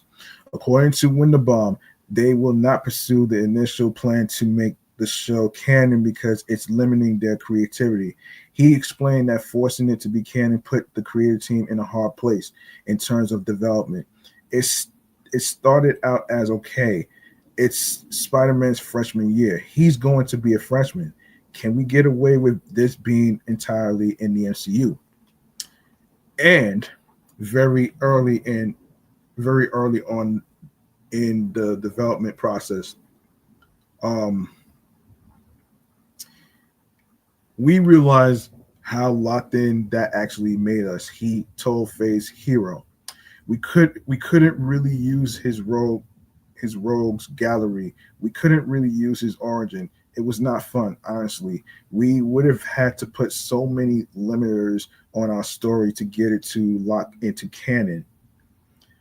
When to when the bomb, excuse me, and the creative team considered MCU's live action movie starring Tom Holland as Peter Parker. However, they reflected on the timeline. They realized that it was challenging to fit the project they were working on into the already established Spider-Man franchise. Every single project I've worked on, they've all had a life of their own. You have to let them live their own lives and go where they want to go, he explained, suggesting that their Peter Parker version would be somewhat different from what fans saw on the big screen. However, he also clarified that the series would not be um, disparate. It will still contain the essential elements of a Spider-Man story. It does have a lot of DNA that is very similar to the MCU depiction of the Tom Holland Spider-Man, but it really also draws all the way back to Steve Ditko, he explained. It's adjacent to the main continuity, but really speaks to what is inherent about the character. It's understandable it's understandable why the creative team behind your friendly neighborhood Spider-Man wanted to make it canon.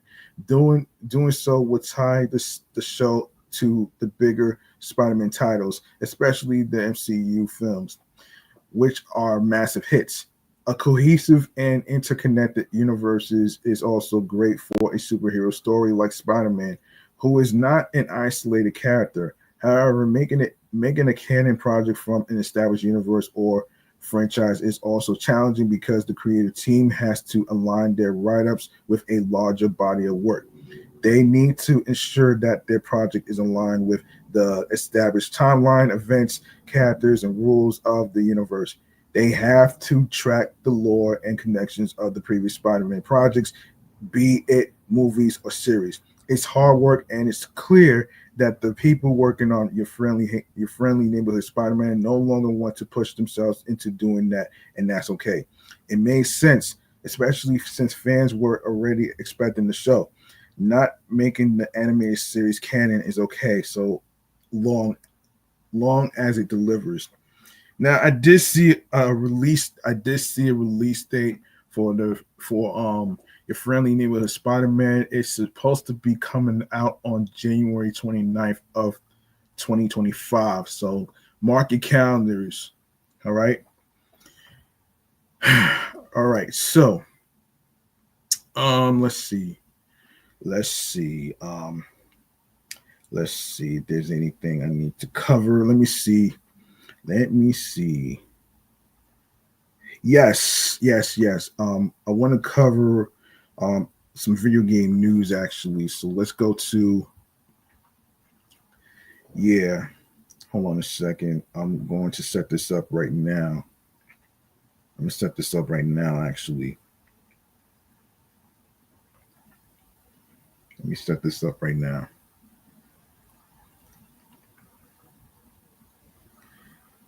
Um, let me set this up right now. Actually,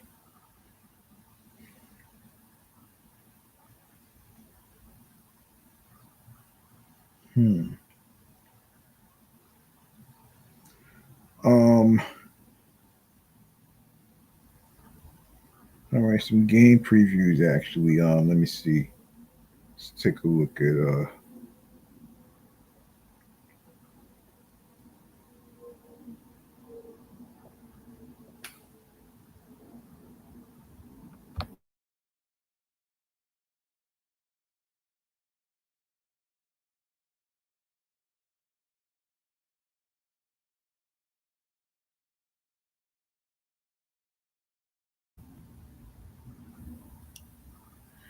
All right, we're gonna go to the video games chamber, real quick. All right, all right. So let's get into it right here. Let's get into it right here, man. Game, video games chamber.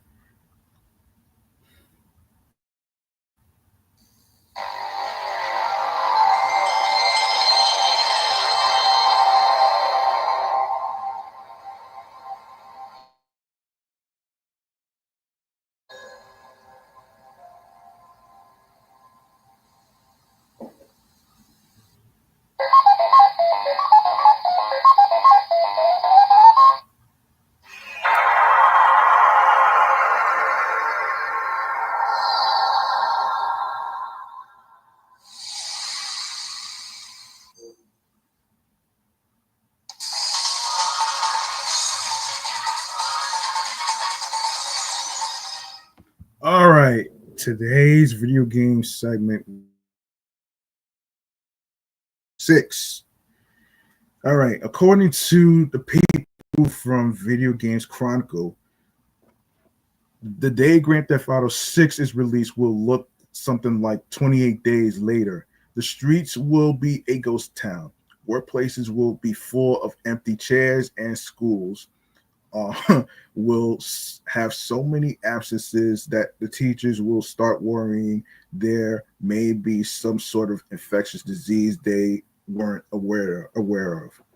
After all, when you are talking about a series whose last game is currently sitting at no fewer than 205 million copies sold worldwide, the question isn't whether the sixth entry will be an enormous success, but just how enormous that success will be.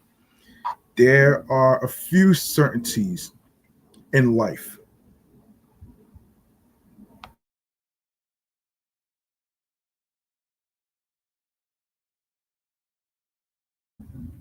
There are a few certainties in life, but GTA 6 being the biggest media release of 2025 is about as close to a sure thing as you can ever get. That's what we know. Wait, excuse me. That's what we do know.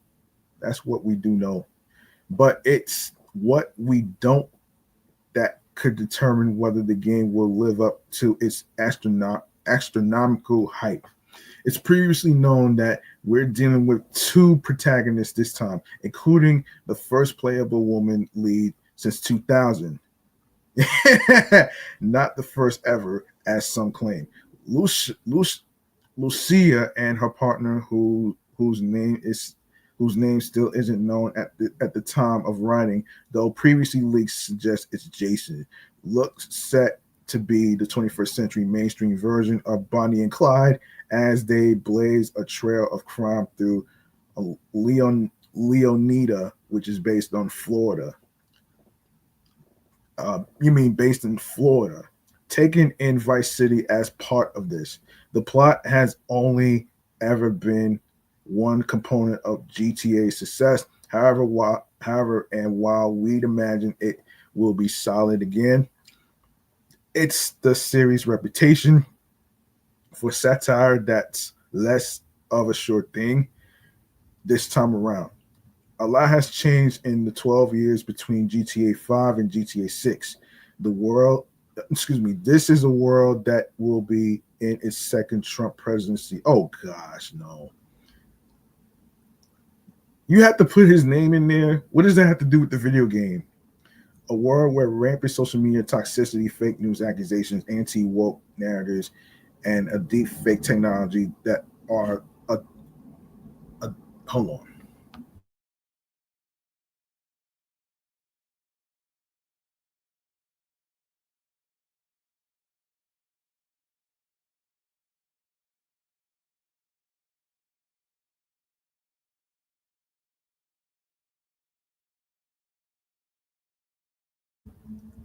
A lot has changed in the 12 years between GTA 5 and GTA 6. This is a world that will be in its second Trump presidency, a world rampant social media toxicity, fake news accusations, anti woke narratives, and deep fake technology are a daily occurrence for many people. What does Trump have to do with the video game, man? Like seriously, seriously, like knock it off with this shit, man. And can we stop with this fucking narrative that everything's so woke?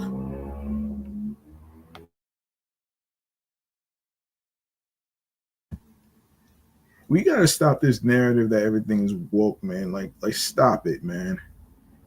Anyway, back in the day, some funny billboards, spoof radio ads, and a satirical talk radio station or two were all GTA needed to be considered the cutting edge or social commentary in a video game. But that strategy may feel archaic if it's replicated this time around.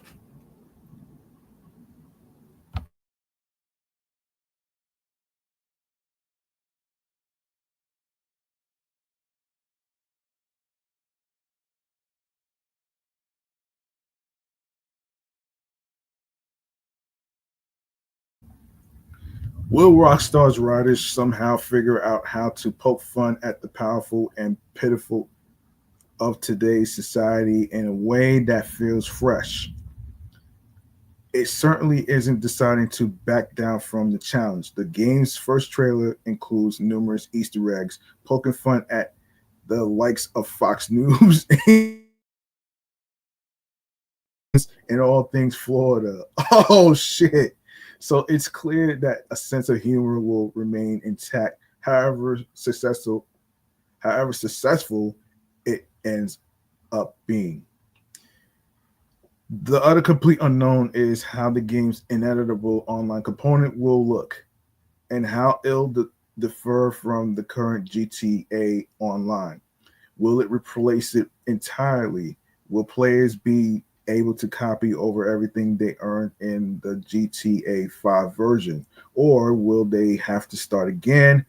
Will solo players get to enjoy more of it without having to engage with others online? The only thing that's certain, other than GTA 6's ridiculous sales success, of course, is that GTA Online will absolutely be there. And for the long haul, too, an analyst cited by the Wall Street Journal suggested that a decade on, GTA Online will still be making around $500 million.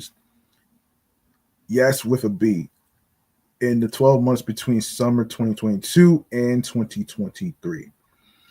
Okay. All right. All right. All right. So here's what we're gonna do, man. We're going to wrap up right here. We are going to wrap up. All right. Um,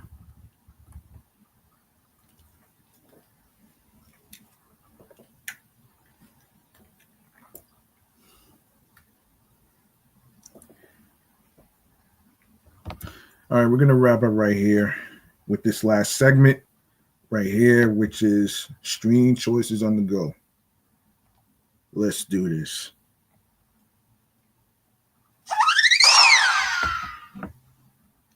All right. All right.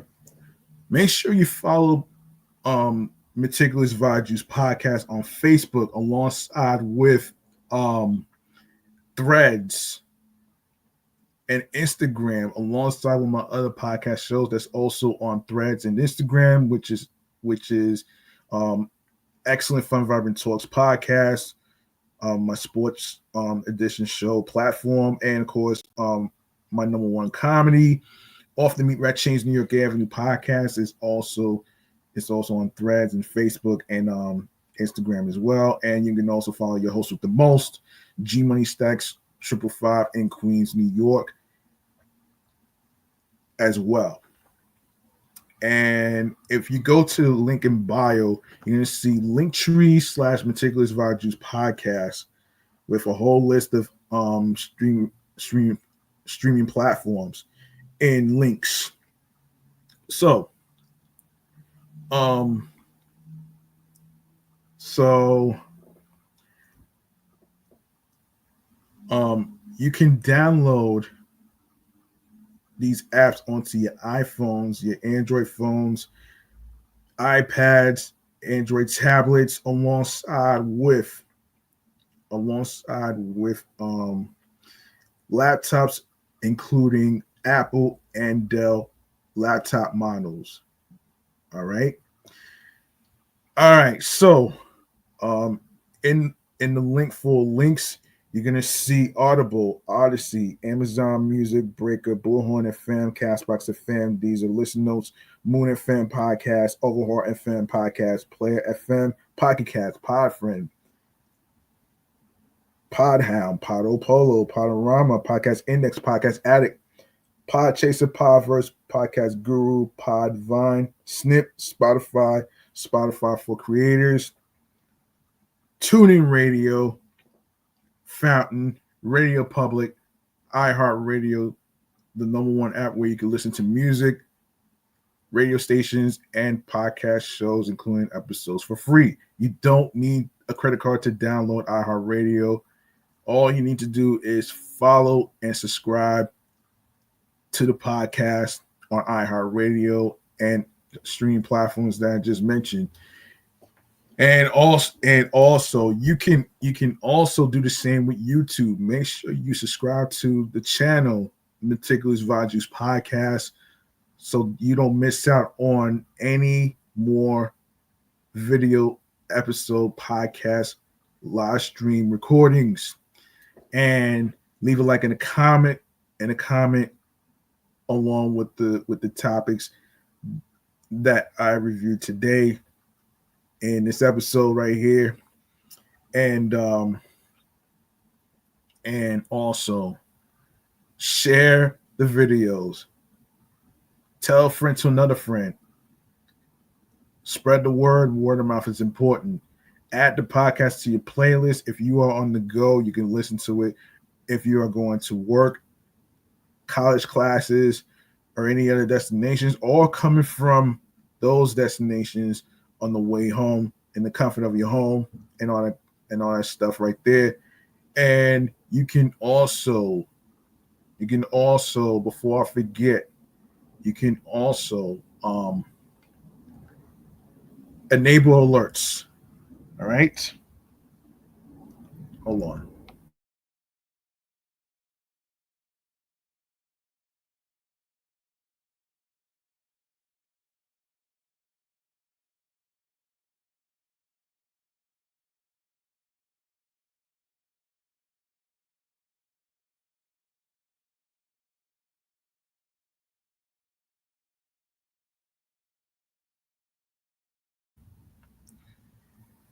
Yes, you can enable alerts so you don't miss out on being notified on when each episode is going to be uploaded to the YouTube channel page. And you can enable and also for new episodes that will be dropped off um alongside with streaming platforms. Share the Linktree link that says Linktree/Meticulous Vibe Juice Podcast with your husbands, your wives, your boyfriends, girlfriends, your friends, the people you are cool with from work. Um, and new episodes are on every streaming platform.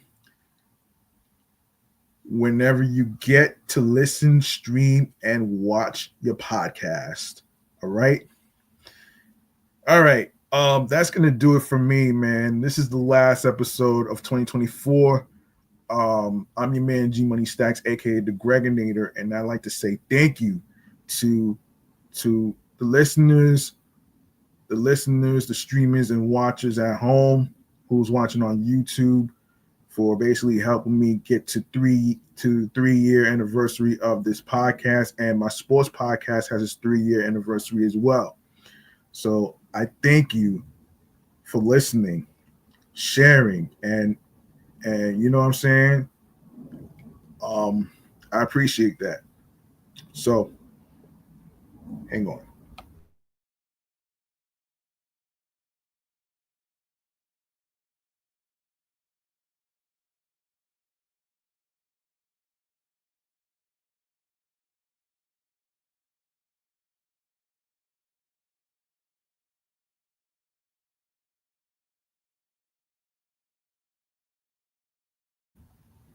Sorry about that, folks. I had to put it on mute because of the loud planes.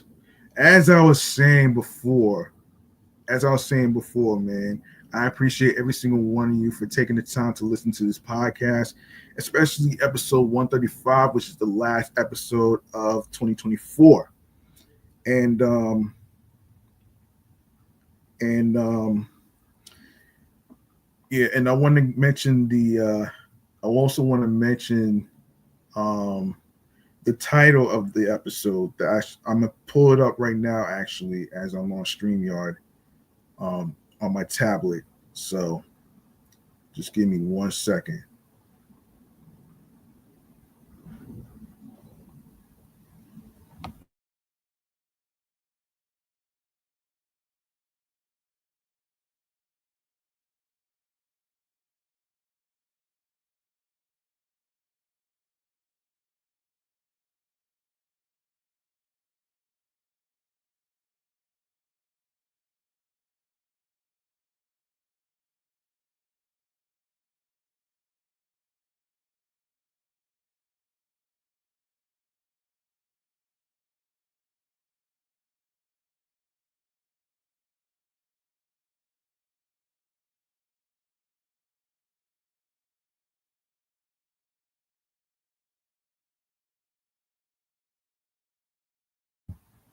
Okay, so the title of this episode 135 is Funtime Moments with Some of the Christmas Cheers. All right. This was dedicated to the Christmas movies to go over, and of course George Lopez, and of course including the sitcom Lopez versus Lopez. Be sure to check that out on NBC, Peacock, wherever you get your shows. And remember, the grind doesn't stop. Hard work pays off. If you want something, you have to. It's not going to be given to you on a fucking silver platter. And do what makes you happy, man. You know what I'm saying? Um, and please be sure to be on your P's and Q's. Hang on.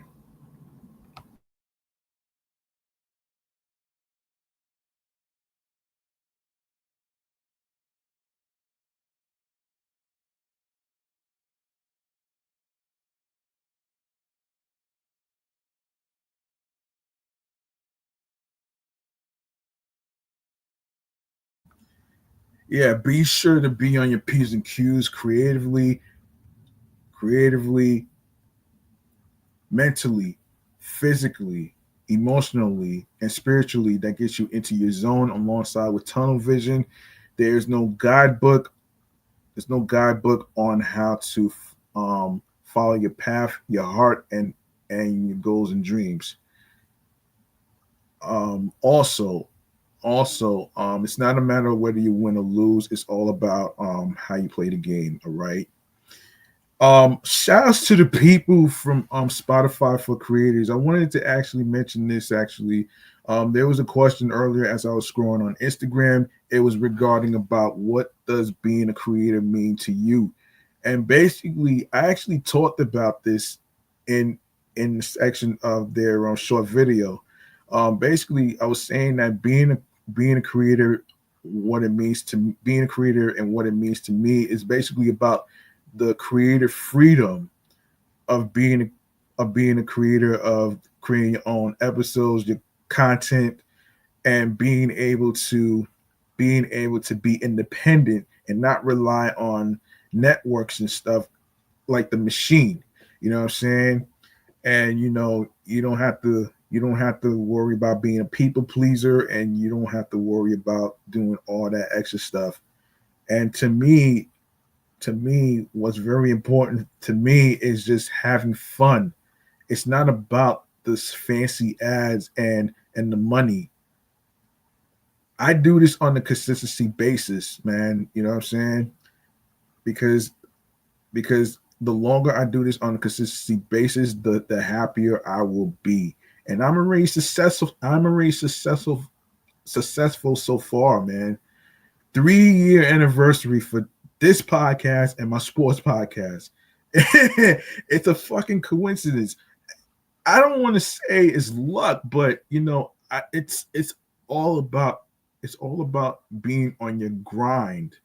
It's a fucking grind, man. And I tell people all the time not to give up your goals and dreams based on whoever says not to call it a podcast on YouTube videos or whatever case scenario may be, man. It doesn't matter about what people think, man. It's all about what you think.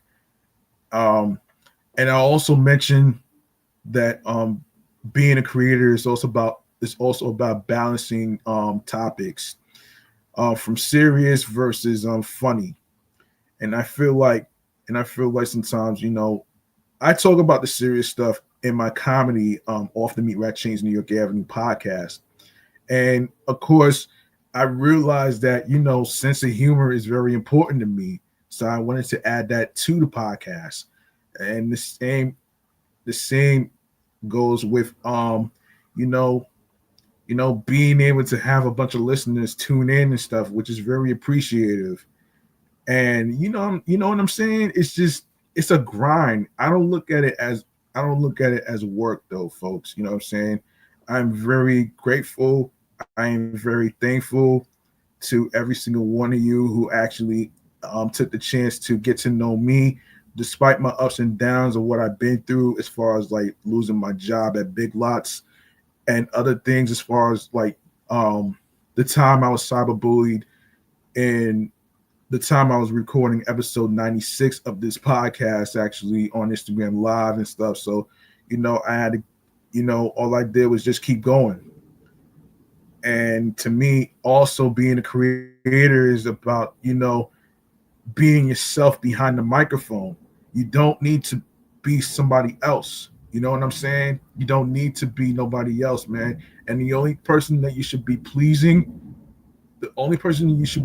folks, for those of you that's starting a new podcast out there, especially those that's on Spotify for creators and stuff, is to be yourself behind the microphone. You can't please everybody and you can't make everybody happy. So just remember that, folks. So all you podcasters out there, especially those who are beginners and stuff, man, I am here to actually inspire you to have fun with your podcast, whatever topics are important to you, especially if it's like serious, funny, whether it's mental health, whether it's comedy, whether it's entertainment, whether it's like music as far as hip hop and other music genres, whether it's TV, film, video game podcast, and all that other stuff that inspired you to actually do this. That's the reason why I got into this podcasting world, because I wanted something very therapeutic to actually gain a skill in. And being behind a microphone for me is a skill, and it counts. You don't need a lot of times, us podcasters, we don't need to be spending money on fancy recording studios for podcast recordings of episodes because they're very expensive. I record in the comfort of my own home with my laptop, ring lights, and everything else, and a trusty microphone that I brought, which is our Voxcon microphone. You can find it at Target or any of the stores near you. So there you go, right there. That's my little story about what being a creator means to me as an independent podcaster, and it makes me happy. And I am full of life right there, man. Full of inspiration. It's my turn to inspire you folks out there that want to be creative and start a podcast and stuff like that. So what I'm going to do next year, I am going to bring back podcast free game mechanisms. So in case you guys at home need help on the types of important keys that you need to start a podcast, I am there for it. I am there for it, though. You know what I'm saying? I am there to advise the important keys that you need. All right, so I got you.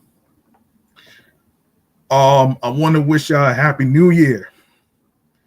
And don't worry about having New Year's resolutions. It's a choice. If you're going to see the ball drop at Times Square, be careful out there. be warm, layered up and stuff, so you don't get sick. And of course, um, I will be keeping track of Sonic the Hedgehog 3, the movie that came out, and in the upcoming days when we return from the holidays, I will be back to actually give you an update on how it's doing in the box office. I don't have the time to do it today. So I got y'all next time, man. Yo, peace and one love, man. I appreciate every single one of y'all who took a chance to listen to me, took a chance on me, getting to know me as a podcaster.